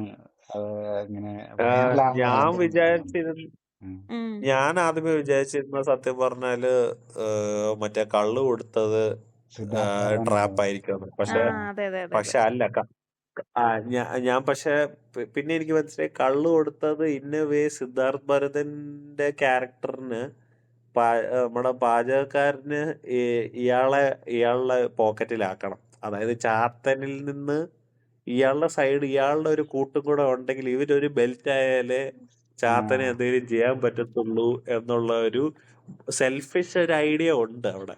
അല്ല ഞാൻ അപ്പൊ വേണമെങ്കിൽ കുറച്ച് എംപത്തിയുടെ ഒരു ഇതൂടെ വേണമെങ്കിൽ ചിന്തിക്കാം. ഈ മറ്റേ പോറ്റിയുടെ കള്ളെടുത്ത് ട്രൈ ചെയ്യാൻ നോക്കുന്നുണ്ടല്ലോ. അപ്പൊ ഞാനും അതെ നിന്റെ അതെ അതേ അതെ അവസ്ഥ തന്നെയാണ്, നിന്നെ പോലെ തന്നെ വിട്ടുപോയതാണ് എന്നുള്ള അവരൊരു ആ, കോംറാഡറിയുടെ ഒരു ഭാഗമായി പുള്ളി അങ്ങ് കൊടുത്തതായിട്ടും വേണമെങ്കിൽ ആലോചിക്കാം. അല്ല ഞാനത് സെയിം ആദ്യം കണ്ടപ്പോൾ അതെ സിറ്റുവേഷൻ. ഞാൻ ഓർത്ത് എന്നാന്നറിയോ, ഈ പോറ്റിയാണ് നമ്മുടെ അവിടെ ഇരിക്കുന്ന പോറ്റിയാണ് ചാത്തൻ നമുക്ക് അറിയത്തില്ലല്ലോ. അപ്പൊ ഞാൻ വിചാരിച്ചത് സിദ്ധാർത്ഥ് അതെ ഭരതൻ നൈസായിട്ട് കള്ളം കൊടുത്ത് ഇത് ഇരയായിട്ട് വല്ല പിടിച്ചിട്ട് കൊടുക്കുന്നതായിരിക്കും ചാത്തന് ആ, തിന്നാനെന്ന് അതെ ഞാൻ അതെ അതെ മുകളിൽ ഓർത്തത്. കിടക്കുന്നത് ഈ ചാത്തന്റെ ഇത് അതെ കണ്ടപ്പോഴേ ഈ പ്രമേഹത്തിന്റെ പോസ്റ്ററിന്റെ എനിക്ക് ഓർമ്മ വന്നു. അതായത് മമ്മൂട്ടി തെയ്യം പോലത്തെ ഒരു സാധനം ഒരു ആ ഹെഡ് ഗിയർ വെച്ചിട്ട് ഇരിക്കുന്ന ഇതുണ്ട്. അതേ സെയിം ഇത് തന്നെയാണല്ലോ ചാത്തനും. അതെ അതെ അവിടെ അതെ. ഞാനിങ്ങനെ ഒരു പോസ്റ്ററിൽ തന്നെ ഇങ്ങനത്തെ സംഭവങ്ങൾ, അതായത് ഓ അർജുനശോന്റെ 10 തല വന്നത് മമ്മൂട്ടിയുടെ തലയ്ക്ക് ചുറ്റും കറക്റ്റ് ലാസ്റ്റ് കറക്റ്റ്. പുള്ളിയുടെ രൂപമാണല്ലോ സ്വീകരിക്കുന്നത്. അപ്പൊ അല്ല അങ്ങനെ അങ്ങനത്തെ ഇതൊക്കെ പോസ്റ്ററിൽ പടത്തില് ഉണ്ടായിരുന്നു. ത്രൂ ഔട്ട് ഈ പുള്ളിയാണ്, അതായത് പോറ്റിയാണ് ചാത്തൻ എന്ന് പറയുന്നതിന് മുമ്പേ തന്നെ കുറെ ഫോർ ഷാഡോയിങ് നമുക്ക് ഉണ്ട്. അതായത് ഇതിന്റെ തൂണെ വരെ ഇങ്ങനെ കൊത്തിയൊക്കെ വെച്ചിരിക്കുന്നത് നമ്മളെ ഇങ്ങനെ കാണിക്കും, ഇങ്ങനെ ഭയങ്കര ക്ലോസപ്പ് ആയിട്ട് ഇതേമാതിരി ഒരു ഒരു ചാത്തൻ ഫിഗർ നമ്മളെ കാണിക്കുന്നുണ്ട്. പിന്നെ പുള്ളി ഇപ്പൊ നമ്മൾ മുമ്പേ മെൻഷൻ ചെയ്ത പോലെ ആ പുള്ളിയുടെ ഒരു ഈറ്റിംഗ് രീതിയും, പിന്നെ അത് പറഞ്ഞപ്പോൾ നമ്മൾ മിസ്സാക്കിയ ഒരു സാധനമുണ്ട്. അതായത് ആദ്യം first time Arjun Ashokan food കഴിച്ചിട്ട് കഴിക്കുമ്പം പുള്ളി കിണ്ടിക്കകത്തിന്ന്, കിണ്ടിയല്ലല്ലോ, ഒരു മൊന്തക്കകത്തിന്ന് എന്തോ വെള്ളമാണെന്നാണ് നമ്മൾ ആദ്യം കാണുമ്പോൾ വിചാരിക്കുന്നത്, ബ്ലാക്ക് ആൻഡ് വൈറ്റ് ആയതുകൊണ്ട് കുടിക്കുന്നുണ്ട്. അത് കഴിയുമ്പം അർജുൻ അശോകൻ ഫുഡെല്ലാം കഴിഞ്ഞിട്ട് വെളിയിൽ പോയി വെളിക്കിരിക്കാൻ പോകുമ്പോൾ അവിടെ കുഴിയൊക്കെ കണ്ട് പേടിച്ചരണ്ട് വന്ന് ആ പേടിച്ചരണ്ട് വന്ന് മൊന്തയിൽ നിന്ന് കുടിക്കുന്നുണ്ട്. അപ്പൊ ഞാനിത് ദിഗംബരനോട് ചോദിച്ചു. കാരണം അന്നത്തെ കാലത്ത് ഇവർക്ക് ഒരു ഭ്രഷ്ടുണ്ടല്ലോ, അവർക്കൊരു അൺടച്ചബിലിറ്റിയുടെ കാലഘട്ടം ആണല്ലോ. അപ്പം ഇവരെ തൊടാൻ പാടില്ല എന്ന് മാത്രമല്ല, അവരെ യൂസ് ചെയ്യുന്ന ഒബ്ജക്ട്സ് ഒന്നും എടുക്കാൻ പാടില്ല, അവര് കഴിക്കുന്ന വെസൽസിൽ നിന്ന് കഴിക്കാൻ പാടില്ല, അങ്ങനെയൊക്കെ ഉണ്ടല്ലോ. അപ്പൊ എന്തുകൊണ്ട് ഇയാള് ആ മൊന്തയിൽ നിന്ന് വെള്ളം കുടിക്കാൻ ഇയാള് തീരുമാനിച്ചു എന്നുള്ള ഒരു കൺഫ്യൂഷൻ വേറെ ഉണ്ടായിരുന്നു വെള്ളം എനിക്ക്. ഇല്ലേ അവന് കുടിക്കാനായിട്ട്? വേറെ അവിടെ വീട്ടില് വെള്ളം പാത്രത്തിലുണ്ടല്ലോ. ഉണ്ടല്ലോ. അല്ലെങ്കിൽ പക്ഷെ കിണറ്റിന്ന് അത് കോരി കുടിക്കുക, അത് മറ്റേ ഓപ്പൺ കള്ളാണ്. വെല്ലാണ്. ഉം. ആ ആ പിന്നീടാണ് ഞാൻ നമ്മളത് ഡിസ്കസ് ചെയ്ത് കഴിഞ്ഞപ്പോഴാണ് അത് കള്ളാണ് അല്ലെങ്കിൽ ചാരായോ എന്താണ് what ever the offering is അതാണെന്ന് നമുക്ക് കാര്യം മനസ്സിലാകുന്നത്. ചാത്തന് മുത്തപ്പനൊക്കെ കൊടുക്കുന്ന ഓഫറിങ് അതാണല്ലോ, കള്ളും കോഴിയും ആണല്ലോ കൊടുക്കാറ്. കൊടുക്കുന്നത്. അതാണ് അവിടെ. അതുപോലെ കരിങ്കോഴിയെ പിടിക്കുന്നു, ഇങ്ങനെയുള്ള കുറെ സാധനങ്ങൾ നമുക്ക് ഫോർഷാഡോ ചെയ്ത് ഇടുന്നുണ്ട്. അപ്പൊ നമുക്ക് വേണമെങ്കിൽ നമുക്കിങ്ങനെ രണ്ടാമത് കാണുമ്പോ എന്താണല്ലോ നമുക്കിങ്ങനെ പറയാം, ഓക്കെ ഓക്കെ ഓക്കെ ഇവര് കാണിക്കുന്നുണ്ട്, നമ്മള് നേരത്തെ കാണിക്കുന്നുണ്ട് എന്ന് നമുക്ക് പറയാം. ഉണ്ട് എന്നുള്ളത്. ഉം. കടുക്കൻ മാറിയ ട്വിസ്റ്റ് എക്സ്പെക്ട് ചെയ്തായിരുന്നു. അത് ഞാൻ അത് കടുക്കൻ മാറിയിട്ടല്ല.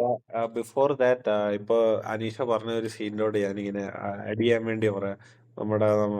ഇപ്പം നമ്മുടെ മറ്റേ പുള്ളി വെളിക്കിരിക്കാൻ പോയെന്ന് പറയുന്ന ഒരു സീക്വൻസ് ഉണ്ടല്ലോ, അതെനിക്ക് ഭയങ്കരമായിട്ട് അത് കണ്ടപ്പോ എനിക്ക് ഓർമ്മ വന്നത് ഡൺകർക്കിന്റെ അകത്ത് ആ പയ്യൻ കടപ്പുറത്ത് വന്ന് പാന്റ് ഊരിയിട്ട് ഇരിക്കാൻ പോവാ. വേൾഡ് വാറിന്റെ സമയത്ത് ഇവർക്ക് ഇതിനുള്ള ടൈം ഒന്നും ഇല്ലല്ലോ. അപ്പൊ അവൻ അവിടെ ഇരിക്കുകയും ചെയ്യും. Next thing that he seeing that another body is being disposed. Like അതേ ഒരു സീക്വൻസ്. അപ്പൊ അവൻ പാന്റ് ഇടുന്ന പിന്നെ അവന് ഈ പരിപാടി ചെയ്യുന്നുണ്ടോ ഇല്ലയോ, ലൈക്ക് അവൻ ടോയ്ലറ്റിൽ പോകുന്നുണ്ടോ ഇല്ലയോ, ഭക്ഷണം കഴിക്കുന്നുണ്ടോ ഇല്ലയോ എന്നൊന്നും കൊറേ നേരത്തേക്ക് കാണിക്കുന്നേ ഇല്ല. സെയിം അവസ്ഥയാണ് ഇതിന്റെ അകത്ത് അർജുൻ അശോകന്റെ. ഇത് അത് അവരറിഞ്ഞോണ്ട് ഇന്റൻഷനലി വെച്ചതാണോ അതോ അറിയാതെ വന്നു പോയതാണോ, I don't know, but really reminded. അതെ അതെ സാധ്യതയുണ്ട്. കാരണം അവ നോക്കുമ്പോഴത്തേക്ക് ഫുൾ അവിടെ ഇതിനു മുമ്പ് വന്ന മറ്റേ ആൾക്കാര്. മറ്റേ എന്താ കൂത്തുകാരന്റെയും ഒക്കെ കൂട്ടത്തില് കാണുമായിരിക്കും ബോഡി. എല്ലാത്തിനും സ്ഥിരാണല്ലേ എന്ന് പറയുന്ന പോലെ അവിടെ ഫുള്ള് കുറെ കൂനകളുണ്ടായിരുന്നു. അതൊക്കെ നൈസായിരുന്നു. പിന്നെ എനിക്ക് ഇപ്പം നമ്മുടെ പ്രമേയത്തെ കുറിച്ച് പറഞ്ഞ സ്ഥിതിക്ക് ഇനി വേണമെങ്കിൽ നമ്മൾ ഓൾറെഡി മലൈക്കോട്ടെ വാലിബന്റെ ഒരു എപ്പിസോഡ് ചെയ്തതാണല്ലോ. അപ്പം ഇത് തമ്മിലുള്ള ഒരു കമ്പാരിസണിനെ കുറിച്ചിട്ടൊരു കുറച്ച് കൂടെ പറഞ്ഞിട്ട് വേണമെങ്കിൽ നമുക്ക് പിന്നെന്തെങ്കിലുമൊക്കെ ആഡ് ചെയ്യാനുണ്ടെങ്കിൽ അങ്ങനെ ചെയ്യാം. അപ്പം ഇത് രണ്ടിന്റെ ഇതിൽ വന്നു കഴിഞ്ഞപ്പോഴത്തേക്കും രണ്ടും മുത്തശ്ശിക്കഥ എന്ന് പറയുന്നതില് ഏതാണ് നിങ്ങൾക്ക് കൂടുതൽ മുത്തശ്ശിക്കഥയായിട്ട് തോന്നിയത്? ഭ്രമയുഗമാണോ അതോ മലൈക്കോട്ടെ വാലിബനാണോ മുത്തശ്ശിക്കഥ എന്നുള്ളതിന് ജസ്റ്റിഫിക്കേഷൻ കൊടുത്തത് എന്ന് ഏതാ തോന്നിയത് നിങ്ങൾക്ക്?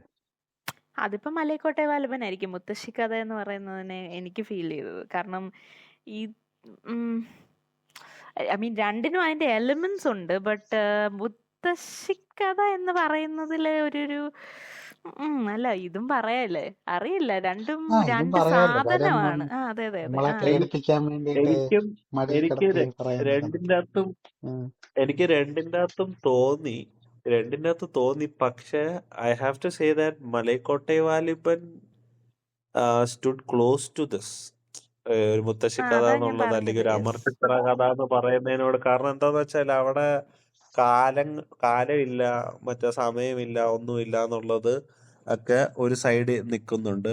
പിന്നെ ബ്രഹ്മയുഗത്തിൻ്റെതാണെങ്കിൽ നമ്മുടെ കുറച്ച് സോഷ്യോ പൊളിറ്റിക്കൽ സിനാരിയോ എടുത്ത് ക്ലോസ് ആയിട്ട് നിൽക്കുന്ന കാര്യം. Even though it is more of a folk, ഒരു ഫോക്ക് ഹൊറർ ഒരു സ്പേസിൽ ഇരുന്നാൽ പോലും ഈ ആഭിചാരക്രിയകളും ഇങ്ങനത്തെ ചാത്തന്മാരുടെ പരിപാടി ഇതൊക്കെ കുറച്ചുകൂടെ നമുക്ക് ശരിക്കും റിലേറ്റബിൾ ആണെന്ന് പറയുന്നത് കറക്റ്റ് ആണോ എന്ന് എനിക്കറിയത്തില്ല. ശരിക്കും നമ്മുടെ നാട്ടിൽ നടന്നു വന്നുകൊണ്ടിരുന്ന കാര്യങ്ങളാണ് ഈ 16th സെഞ്ചുറിയിൽ. അതെ, വെരി മച്ച് റൂട്ടഡ്. പക്ഷെ Malaikottai Vaaliban even though it was like a മുത്തശ്ശി കഥ, അതിൻ്റെ അത് കുറച്ചുകൂടെ ഒരു സ്പെഗറ്റി വെസ്റ്റേൺ ടച്ചും, അത് ഒരു അതെ ഇമാജിനറി വേൾഡാ കുറച്ചുകൂടെ. ഇത് ഇമാജിനറി വേൾഡ് എന്ന് നമുക്ക് പറയാൻ പറ്റത്തില്ല. പക്ഷെ ഇത് കുറച്ചുകൂടെ നമ്മുടെ റൂട്ടഡ് ഒരു റിയലിസ്റ്റിക് ആയിട്ടുള്ള എന്നാ ഫോക്ക് എന്നുള്ള രീതിയിലുള്ള ഒരു രീതിയാണ്. ബട്ട് രണ്ടിനും അതെ രണ്ടും അതാണ് മുത്തശ്ശിക്കഥയെന്ന് എക്സാക്ട്ലി പറയാൻ പറ്റില്ല. ബട്ട് ഒരു ഐതിഹ്യമാലയിലെ കഥ എന്ന് വേണമെങ്കിൽ പറയാം, അങ്ങനെ വേണമെങ്കിൽ പറയാം. മുത്തശ്ശിക്കഥ എന്ന് പറയുന്ന മറ്റേ സാധനമാണ്. അത് മലൈക്കോട്ടെ വാലിബനാണ് എനിക്ക് കൂടുതൽ ഫീൽ ചെയ്തത്. പിന്നെ ശരിക്കും നമ്മുടെ രണ്ട് മോഹൻലാൽ ആൻഡ് മമ്മൂട്ടി എന്ന് പറയുന്ന നമ്മുടെ ഇപ്പൊ മലയാളത്തിന്റെ തന്നെ ഏറ്റവും വലിയ മഹാനടന്മാരെന്ന് പറയുന്ന ഒരു സ്പേസ് നിൽക്കുന്ന രണ്ടുപേരും ഈ വർഷം ഭയങ്കര എക്സ്ട്രീമായിട്ട് അവർ എക്സ്പെരിമെന്റ് ചെയ്തു. എന്താ പറഞ്ഞ അവരവരുടെ ഒരു കംഫർട്ട് സോണിന്റെ വെളിയിൽ അവര് പോയി they went an extra mile and played these characters who are very different from what they have done so far. അപ്പോ അങ്ങനെ നോക്കുമ്പോഴത്തേക്കും ശരിയാണ്, ഒരുപാട് പേർക്ക് മലൈക്കോട്ടെ വാലിബൻ ഇഷ്ടപ്പെട്ടില്ല, കണക്ട് ആയില്ല. അതെല്ലാം we respected. But we personally നമുക്ക് 3 പേർക്ക് അത് ഇഷ്ടപ്പെടുകയും ചെയ്തു. ഞാനിപ്പോ പറയാൻ വരുമായിരുന്നേ, എന്താ ഇത് രണ്ടിനെ ഒരേ ത്രാസിൽ അല്ലെങ്കിൽ ഒരേ തട്ടിൽ വെച്ച് തൂക്കാൻ ഉള്ള ധൈര്യം എങ്ങനെ നിനക്ക് വന്നു ദിഗംബര എന്ന് ചോദിക്കുന്ന ഓഡിയൻസ് കാണാനുള്ള ചാൻസ് ഞാൻ കാണുന്നു. കാരണം നമ്മുടെ മലൈക്കോട്ടെ വാലിബന്റെ കീഴിൽ വന്നിട്ട് സ്കൂൾ നാടകം എന്നൊക്കെ പറഞ്ഞുകൊണ്ട് കമന്റ്സ് ഉണ്ടായിരുന്നു. അല്ല അത് അതൊക്കെ ഇപ്പൊ സബ്ജക്റ്റീവ് ആയിട്ടുള്ള കാര്യങ്ങളാണ്. ഓരോരുത്തരുടെ ഒപ്പീനിയൻ എല്ലാം നമുക്ക് എന്താ പറയുക, അതൊക്കെ ഓരോരുത്തരുടെ ഇഷ്ടം. പക്ഷെ ശരിക്കും നമ്മള് ഒരു ബിഗർ പിക്ചർ എടുത്ത് നോക്കിയ ഈ രണ്ട് വലിയ ആക്ടേഴ്സും അവർ എക്സ്പെരിമെന്റ് ചെയ്തു. Even though people liked Bramayugam more because അതിന് കുറച്ചുകൂടെയും ഒരു കൊമേഴ്ഷ്യൽ ഫാക്ടർ കുറച്ചുകൂടെയും കൂടുതലായിരുന്നു. Even though it is a folk horror psychological thriller എന്നൊക്കെ പറഞ്ഞാലും ഓഡിയൻസിനെ പിടിച്ചിരുത്താൻ അതായത് ഈ അറ്റൻഷൻ ഡെഫിസിറ്റ് ആയിട്ടുള്ള ഓഡിയൻസിനെ പിടിച്ചിരുത്താൻ ഒരുപാട് കാര്യങ്ങൾ ഇതിൻ്റെ അകത്ത് എക്സ്ട്രാ ഉണ്ട്. മറ്റേത് Lijo went with his own intuitions and his own film. പുള്ളിയുടെ ഒരു പടം പുള്ളിക്ക് ഇഷ്ടമുള്ള രീതിയിലേ ചെയ്യത്തുള്ളൂ എന്നുള്ള രീതിയിൽ പോവുകയും ചെയ്തു. അതുകൊണ്ട് കുറെ പേർക്ക് അത് കണക്ട് ആയില്ല, കുറെ പേർക്ക് അത് കണക്ട് ആയി. So so that's the difference. But hats off to both the actors for stepping out of their comfort zone to bring something new to the audience. One succeeded, one did not. So അതാണ് എന്റെ opinion അതിൻ്റെ അകത്ത്. എനിക്ക് തോന്നിയത് ഈ മലൈക്കോട്ടെ വാലിബൻ എന്ന് പറയുന്നത് മോഹൻലാലിന് വേണ്ടിയിട്ട് ടൈലർ മെയ്ഡ് ആയ പോലെ ഉള്ള ഒരു പടമായിട്ടാണ് തോന്നിയത്. വേറെ ആരും അത് ചെയ്തു കഴിഞ്ഞാലും അതങ്ങനെ. ഇപ്പം ഭ്രമയുഗം അങ്ങനെ നമുക്ക് പറയാം. പക്ഷേ കുടമൻ പോറ്റിയായിട്ട് വേറൊരാൾക്കും ചെയ്യാം. ചിലർ ചോദിക്കുന്ന കേട്ട് മോഹൻലാലിനെ അങ്ങനെ ചെയ്യാൻ പറ്റുമോ? ചെയ്യാൻ പറ്റും. ഉടയവന്റെ അകത്തെ പോലത്തെ ഒരു കുടമൻ പോറ്റിയായി മാറിയേനെ എന്ന് മാത്രം. മമ്മൂട്ടി ചെയ്ത ഇതുപോലെ ചെയ്യാനായിട്ട് വേറൊരാൾക്കും പറ്റുമെന്ന് ഞാൻ വിശ്വസിക്കുന്നില്ല. പക്ഷെ വേറൊരു കുടമൻ പോറ്റി നമുക്ക് കാണാൻ പറ്റിയില്ല. പക്ഷെ മലൈക്കോട്ടെ വാലിബൻ എന്ന് പറയുമ്പോഴത്തേക്ക് അത് വാലിബനായിട്ട് നമ്മൾ വേറെ ആരെയാ കാണുന്നത്? ആ ഒരു പ്രസൻസും ആ ഒരു ഇതുവേ വാലിബൻ എന്ന് പറയുമ്പോ തന്നെ അത് കാണിക്കുമ്പോ തന്നെ വാലിബന്റെ പാദം മറ്റേ ഇതിന്റെ എനിക്ക് തോന്നുന്നു വേറെ ഇതിന് ക്ലോസ് അത്രയും ചാൻസ് കൂടുതലുള്ള ഭീമൻ രഘു മാത്രമേ ഉള്ളൂ. വേറെ ആർക്കും എനിക്ക് ഭീമൻ രഘു ഇപ്പോഴത്തെ കണ്ടീഷനില് റിയാസൊക്കെ വാലിബനായിരുന്നെങ്കിൽ കൊള്ളാമായിരുന്നു. റിയാസൊക്കെ പോരാ. ഭീമൻ രഘു ആണ് ആ പ്രസൻസ് ഉള്ള, അല്ലെങ്കിൽ ജിത്തുമോൻ IPS ആയിട്ട് വന്ന പുള്ളി. അല്ല, പുത്തൂരം പുത്രി ഉണ്ണിയാർച്ചയിലെ ദേവ്ജിയെ നീ കണ്ടിട്ടില്ലേ? മറ്റേ കുണ്ടലൊക്കെ കെട്ടിട്ട് വരുന്ന അത് പെർഫെക്റ്റ് ആയിരിക്കും. പുത്തൂരം പുത്രിയിലെ ദേവ്ജിയാണ് പെർഫെക്റ്റ്. ദേവ്ജീനെ ഞാൻ പോറ്റിയായിട്ടാണ് കണ്ടിരിക്കുന്നത്. അതിന് മാറ്റം. അല്ല, ആക്ച്വലി ദേവ്ജി ഓൾറെഡി പോറ്റിയായിട്ട് ചെയ്തിട്ടുണ്ട്. ഈ സെയിം റോൾ ചെയ്തിട്ടുണ്ട്. മലൈക്കോട്ടെ വാലിബനാണ്. പക്ഷെ ഞാൻ പറയുന്നത് അതായത് ജോക്സ് അപ്പാർട്ട് എനിക്കങ്ങനെയാണ് തോന്നിയത് വാലിബനായിട്ട്. ഇനിയിപ്പം കാര്യം വാലിബൻ കണ്ടോണ്ടിരിക്കുമ്പോഴൊക്കെ ഒരു പക്ഷേ നമ്മളിൽ പലരും ചിന്തിച്ചിട്ടുണ്ടാവും മഹാഭാരതത്തിലെ ഭീമസേനനായിട്ട് നമ്മുടെ ലളിതൻ വന്നിരുന്നെങ്കിൽ ഇങ്ങനെ ഉണ്ടായിരുന്നെങ്കിൽ എന്നുള്ള ഒരു തോന്നൽ എന്റെ മനസ്സിലൂടെ പോയായിരുന്നു. അതങ്ങനെ ഉണ്ടായത്. അത് അടിപൊളിയായിട്ടത് പെർഫെക്റ്റ്ലി ഇതായത്. പക്ഷേ നമ്മുടെ സോറി, എനിക്കത് മിസ്സായി പോയി. മഹാഭാരതത്തിലെ ഭീമസേനനായിട്ടേ രണ്ടാം മൂഴം വായിക്കുമ്പോ അറിയാം നമുക്ക് മോഹൻലാലിനെ മറ്റേ ആണ് അതിൻ്റെ അകത്ത് ബെസ്റ്റ് ആയിട്ട് തോന്നുന്നതും. അത് ഭീഷ്മരായിട്ട് എനിക്ക് പേഴ്സണലി ഒന്നെങ്കിൽ സത്യരാജ് അല്ലെങ്കിൽ അമിതാഭ് ബച്ചൻ, ഈ രണ്ടാൾക്കാരെ എനിക്ക് കാണും. കാരണം അവര് ഒരു പ്രസൻസ് ഫീൽ ചെയ്യേണ്ട ആൾക്കാരാ. ഭീഷ്മരാണെങ്കിലും നിന്നെ കട്ട് ചെയ്യുന്നല്ലോ, സോറി. ബട്ട് നമ്മുടെ ഏഷ്യനെറ്റിലൊരു സീരിയൽ ഉണ്ടായിരുന്നു മഹാഭാരതം. അതിനകത്തിലെ ഭീഷ്മരെ എനിക്ക് ഇഷ്ടമായിരുന്നു. പുള്ളി അത്യാവശ്യം നല്ലതായിരുന്നു.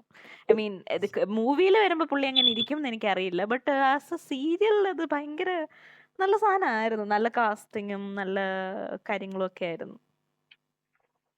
അതൊക്കെ ഇനി നടക്കുവാന്നുള്ളത് അറിയത്തില്ലല്ലോ. രണ്ടാം മൂഴമൊക്കെ നമുക്ക് നടന്നാൽ ആര് ഡയറക്റ്റ് അത് ഞാൻ നോക്കിയിട്ട് ഇനി ഒരു കംപ്ലീറ്റ്ലി പുതിയ ഒരു കാസ്റ്റിനെ വെച്ചിട്ട് I think they should make A TV series out of രണ്ടാം മൂഴം. കാരണം അതിനും മാത്രം ഒരു ഡെപ്ത് ഉണ്ട്. അപ്പൊ ഒരു സിനിമയ്ക്ക് പറയുന്നതിന്റെ മേളില് അതിനൊരു ഡെപ്തും ഉണ്ട്. പിന്നെ അത് കുറച്ചുകൂടെ ഭയങ്കര പോയറ്റിക്. അതൊരു കൊമേഴ്ഷ്യലൈസ് ചെയ്ത് ചെയ്യാൻ പറ്റുന്ന ഒരു കാര്യമാണെന്ന് എനിക്ക് അറിഞ്ഞൂടാ. അത് എഴുതിയിരിക്കുന്ന രീതിയാണെങ്കിൽ പോലും ഇറ്റ്സ് വെരി വെരി ബ്യൂട്ടിഫുൾ. അത് ഭയങ്കര ഭംഗിയുള്ളൊരു സംഭവമാണ്. ഐ ഡോണ്ട് നോ, എനിക്കത് ശ്രീകുമാർ മേനോൻ എടുക്കുന്നതിനോട് പ്രത്യേകിച്ച് ഒട്ടും തന്നെ അഭിപ്രായം എനിക്കില്ല. അത് ആർക്കും ഉണ്ടാവില്ല അത് ശരിക്കും അല്ല, ഞാനൊക്കെ MT എന്ത് വിശ്വസിച്ച അയാൾക്ക് ആ ഒരു സ്ക്രിപ്റ്റ് കൊടുക്കുന്നതാണ് ഞാൻ. Like I have heard that many people approach MT for that particular script and he is the only one who got the chance to at least read it. റീഡിച്ചെന്നല്ല, തിരിച്ചു വാങ്ങിച്ചു. അതെ മേടിച്ചു. മേലാൽ വിളിക്കരുത് എന്ന് പറഞ്ഞാണ്. പ്ലീസ്, നമുക്ക് താല്പര്യമില്ല. ഈ പ്രമേഹത്തിന്റെ അന്തസ് സെക്കൻഡ് വേണോടാ. പാർട്ട് വരുമെന്നുള്ള ഒരു ഇത്, അതിനെ കുറിച്ച് എന്താ അഭിപ്രായം? മമ്മൂട്ടി ഇപ്പം അല്ലെങ്കിൽ സെക്കൻഡ് പാർട്ട് വന്നില്ലെങ്കിലും ഐ ഡോണ്ട് തിങ്ക് ലൈക്ക് എനിക്ക് ഈ ഒരു അവരങ്ങനെ പാട്ട് കൺഫേം ഒന്നും മതിയെന്ന് എനിക്ക് ചെയ്തില്ല. തോന്നുന്നു. പക്ഷെ ഞാനിങ്ങനെ ഒരു ഇത് കേട്ടായിരുന്നു, Yeah. അങ്ങനെ ഒരു Open പോസിബിലിറ്റി ഉണ്ട്. ending ആ. അത്രേ ഉള്ളൂ. വരാതിരിക്കുന്നതായിരിക്കും നല്ലതെന്ന് എനിക്ക് തോന്നുന്നത്. കാരണം വരാതിരുന്നു കഴിഞ്ഞാൽ അതൊരു Of course. യുണീക്ക് പാടായിട്ട് അങ്ങനെ നിൽക്കും. പക്ഷെ വന്നിട്ട് ഇനിയിപ്പോ അതെ ഫ്ലോപ്പ് അതെ അതെ. ആവുകയാണെങ്കിൽ പിന്നെ നമുക്ക് ഇച്ചിരി ബുദ്ധിമുട്ടായിരിക്കും. അത് മാത്രമല്ല ശരിക്കും സെക്കൻഡ് പാർട്ട് അല്ല ഇപ്പൊ അർജുൻ സെക്കൻഡ് പാർട്ട് അതെ. വരേണ്ടിയ പടത്തിന്റെ അതെ അതെ മിക്കവാറും അതെ. തരത്തുമില്ല. കറക്റ്റ് മമ്മൂട്ടി അർജുൻ ഉണ്ടാവാനുള്ള ചാൻസ് അശോകനിലേക്ക് കുറഞ്ഞു. മാറിയല്ലോ. അപ്പൊ മമ്മൂട്ടി ഇനിയിപ്പം എങ്ങനെ അത് അതറിയില്ല. അല്ലെങ്കിൽ പിന്നെ പ്രീക്വൽ ആയിരിക്കണം. എങ്ങനെയാണ് വേണമെങ്കിൽ കൊടുമൻ പൊട്ടി കൊടുമൺ വന്നത് പോറ്റിയുടെ എന്നുള്ളൊരു കാര്യമൊക്കെ. അക്ഷയ് കുമാർ റീമേക്ക് ചെയ്യുവാണെങ്കിൽ അതിപ്പം എന്താണ് ധർമ്മേജ് എന്താ എന്ന് പറഞ്ഞിട്ടുണ്ട്. ഡെസേർട്ട് കെ ആടുജീവിതം കില്ലാടി ചെയ്യാനിരിക്കുകയാണെന്ന് പറഞ്ഞിട്ട്. റേഗിസ്ഥാൻ കെ കില്ലാടി, അതെ സോറി, ഡെസേർട്ട് കെ കില്ലാടി അല്ല. അവസാനം മറ്റേ ബോംബ് ബ്ലാസ്റ്റ് ഒക്കെ മറ്റേ ആടിന്റെ നടുക്കൂന്നൊക്കെ നടന്നു വരും. അതൊക്കെ അത്രേ ഉള്ളൂ. അക്ഷയ് കുമാർ എനിക്ക് ഒരു രീതിയിൽ എനിക്ക് അങ്ങേരെ എന്റെ അമ്മ ആക്സെപ്റ്റ് ചെയ്യാനേ പറ്റുന്നില്ല. I'm sorry going off topic but I can't man. Kodumon Singh Kodumon Rathore. ഇതിന്റെ എല്ലാം പുറത്ത് എന്തോ മറ്റേ സൂര്യരൈ പോട്ടറിന്റെ ഹിന്ദി ചെയ്തു. ആ യങ്ങർ ക്യാരക്ടർ പുള്ളിയെ എങ്ങനെയാ കളിക്കാൻ പോകുന്നത് എനിക്ക് അറിയത്തില്ല. സൂര്യയെ പിന്നെയും കുറച്ച് വിഗൊക്കെ വെച്ച് അഡ്ജസ്റ്റ് ചെയ്ത് എന്താ പറയാ യങ് നെടുമാരനായിട്ട് കാണിക്കുമ്പോ വലിയ കുഴപ്പമില്ല. അക്ഷയ് കുമാർ എന്താണോ ചെയ്യാൻ പോകുന്നത് ഐ ഹാവ് നോ ഐഡിയ. ആരേലും കട്ട്പുട്ട്ലി കണ്ടായിരുന്നോ രാക്ഷസൻ എന്റെ ഹിന്ദി? പാട്ടൊക്കെ ഉണ്ടല്ലോ അതിനകത്ത്. പിന്നെ കാണണ്ടേ പാട്ടൊക്കെ ഇതൊക്കെ? ഉണ്ടല്ലേ. അയ്യോ. അല്ല നമുക്ക് ഞാനൊക്കെ അവിടെ ആ, എന്തുമാത്രം യങ് ആക്ടേഴ്സ് ഉണ്ട് അവിടെ. ആയുഷ്മാൻ ഖുറാന ഉണ്ട്, ഷാഹിദ് കപൂർ ഉണ്ട്, രാജ്കുമാർ റാവു ഉണ്ട്. ഇവർക്ക് ആരെങ്കിലും ആ ക്യാരക്ടർ പ്ലേ ചെയ്യാനുള്ളതിന് എന്തിന് അക്ഷയ് കുമാർ വൈ? റീമേക്ക് എന്ന് പറഞ്ഞാൽ ഇപ്പോൾ അക്ഷയ് ജി ആണ് അതിന് സിനോണിമസ് ആയിട്ടുള്ളത്. Remake Kumar remake Kumar. എനിക്ക് ആ കാര്യത്തിൽ I have massive respect to Ranbir Kapoor. രൺബീറും ഷാരൂഖ് ഖാനും അവർക്ക് രണ്ടുപേർക്കും റീമേക്കുകൾ ഓഫർ ചെയ്തിട്ട് അവർ ചെയ്തില്ല. കാര്യം കുറെ പടം എടുത്ത് ആ പടത്തിനകത്തോട്ട് റീമേക്ക് ചെയ്തെങ്കിലും അതൊരു ഡയറക്റ്റ് റീമേക്ക് അല്ലായിരുന്നു. ഡയറക്റ്റ് റീമേക്ക് അല്ലല്ലോ. അതപ്പം കൊറേ വിജയ് പടങ്ങൾ എടുത്ത് ഒറ്റ പടത്തിൽ റീമേക്ക് ചെയ്ത് പുള്ളിയെ പണി കിട്ടു. പക്ഷെ അത് ഹിന്ദിക്കാർക്ക് ഇഷ്ടപ്പെട്ടു കേട്ടോ. അവർക്കത് ഭയങ്കര ഫ്രഷ് ആൻഡ് ന്യൂ ആയിട്ട് തോന്നി. അതാണ് ഹിന്ദിക്കാരോ നീ എന്താ പറയുന്നേ? മലയാളികൾ എന്റെ കൂടെ വന്ന എന്റെ കൊളീഗ് ഉൾപ്പെടെയുള്ള മലയാളികൾ വരെ അവിടെ എന്നാ കയ്യടിയായിരുന്നു അറിയോ. എനിക്ക് ജവാനൊക്കെ ഉണ്ടല്ലോ, എന്റെ ദൈവമേ, towards the climax I was feeling so restless. Especially Sanjay ദത്തിന്റെ ക്യാരക്ടർ. എന്റെ അമ്മോ എന്തോ എനിക്കത് നെറ്റ്ഫ്ലിക്സിൽ ഡൗൺലോഡ് ചെയ്ത് കണ്ടതിൽ സങ്കടം തോന്നിയ ആളാണ് ഞാൻ. അപ്പൊ തിയേറ്ററിൽ പോയി കണ്ടവന്റെ വിഷമം എനിക്ക് മനസ്സിലാക്കാം. അത് ഞാൻ കണ്ടത് ഏതിനാണ്? തമിഴിലാ കണ്ടത്. നന്നായിട്ടുണ്ട്. നിനക്ക് അങ്ങനെ തന്നെ ജവാൻ തമിഴിലാ കണ്ടത്. ടെററായിരുന്നു, ടെറർ.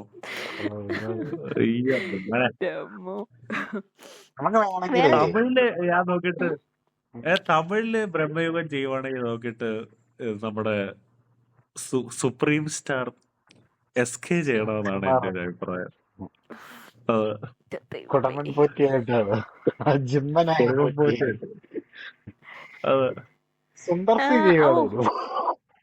കൊടുമൺ ഗൗണ്ടർ. എനിക്കിപ്പോഴും ലൂസിഫറിന്റെ അപ്ഗ്രേഡഡ് വേർഷൻ ഗോഡ് ഫാദർ കണ്ട നെഞ്ചെടുപ്പ് മാറിയിട്ടില്ല. അപ്പോഴാണ് കൊടുമൻ റാത്തോട്. അല്ല, തെലുങ്കില് ബാലയെ തന്നെ ചെയ്യണം കേട്ടോ. കൊടുമൺ പോറ്റി അല്ലായിരിക്കും, പൊളിയായിരിക്കും, തകർക്കും പുള്ളി. അതത്രേ ഉള്ളൂ. ബാലയ കഴിഞ്ഞിട്ടേ ഉള്ള ആരും. മമ്മൂട്ടി ബാലയ്യ ഈ കുടമൻ പോറ്റി ഒന്നും ആവണമെന്ന് ഞാൻ പറയില്ല. ബാലയ്യ മലൈക്കോട്ടെ വാലിബൻ ചെയ്യണം. അതാണ് ബാലയ്ക്ക് പറ്റിയത്. വേറെ ലെവൽ. ഞാൻ നോക്കിയിട്ട് കൊടുമൺ പോറ്റിയായിട്ട് ചിരഞ്ജീവി ആയിരിക്കും കറക്റ്റ്. മഹേഷ് ബാബു ചിരഞ്ജീവി കറക്റ്റ്. ആ, മറ്റേ അതാവുമ്പത്തേനും സുനില് നല്ല സിദ്ധാർത്ഥന്റെ എക്സ്പ്രഷൻ ഒക്കെ ക്യാരക്ടർ. ഇട്ട് ചെയ്യും, മുഖത്തെല്ലാം എക്സ്പ്രഷൻ വിരിയുന്നുണ്ട്. മഹേഷ് ബാബു സുനില് മറ്റേ സിദ്ധാർത്ഥ് ഭരതന്റെ ക്യാരക്ടർ, ആ, മഹേഷ് ബാബു തേവന്റെ ക്യാരക്ടർ. ഓ ടെറർ. ഇതന്നെ ഇരിക്കും.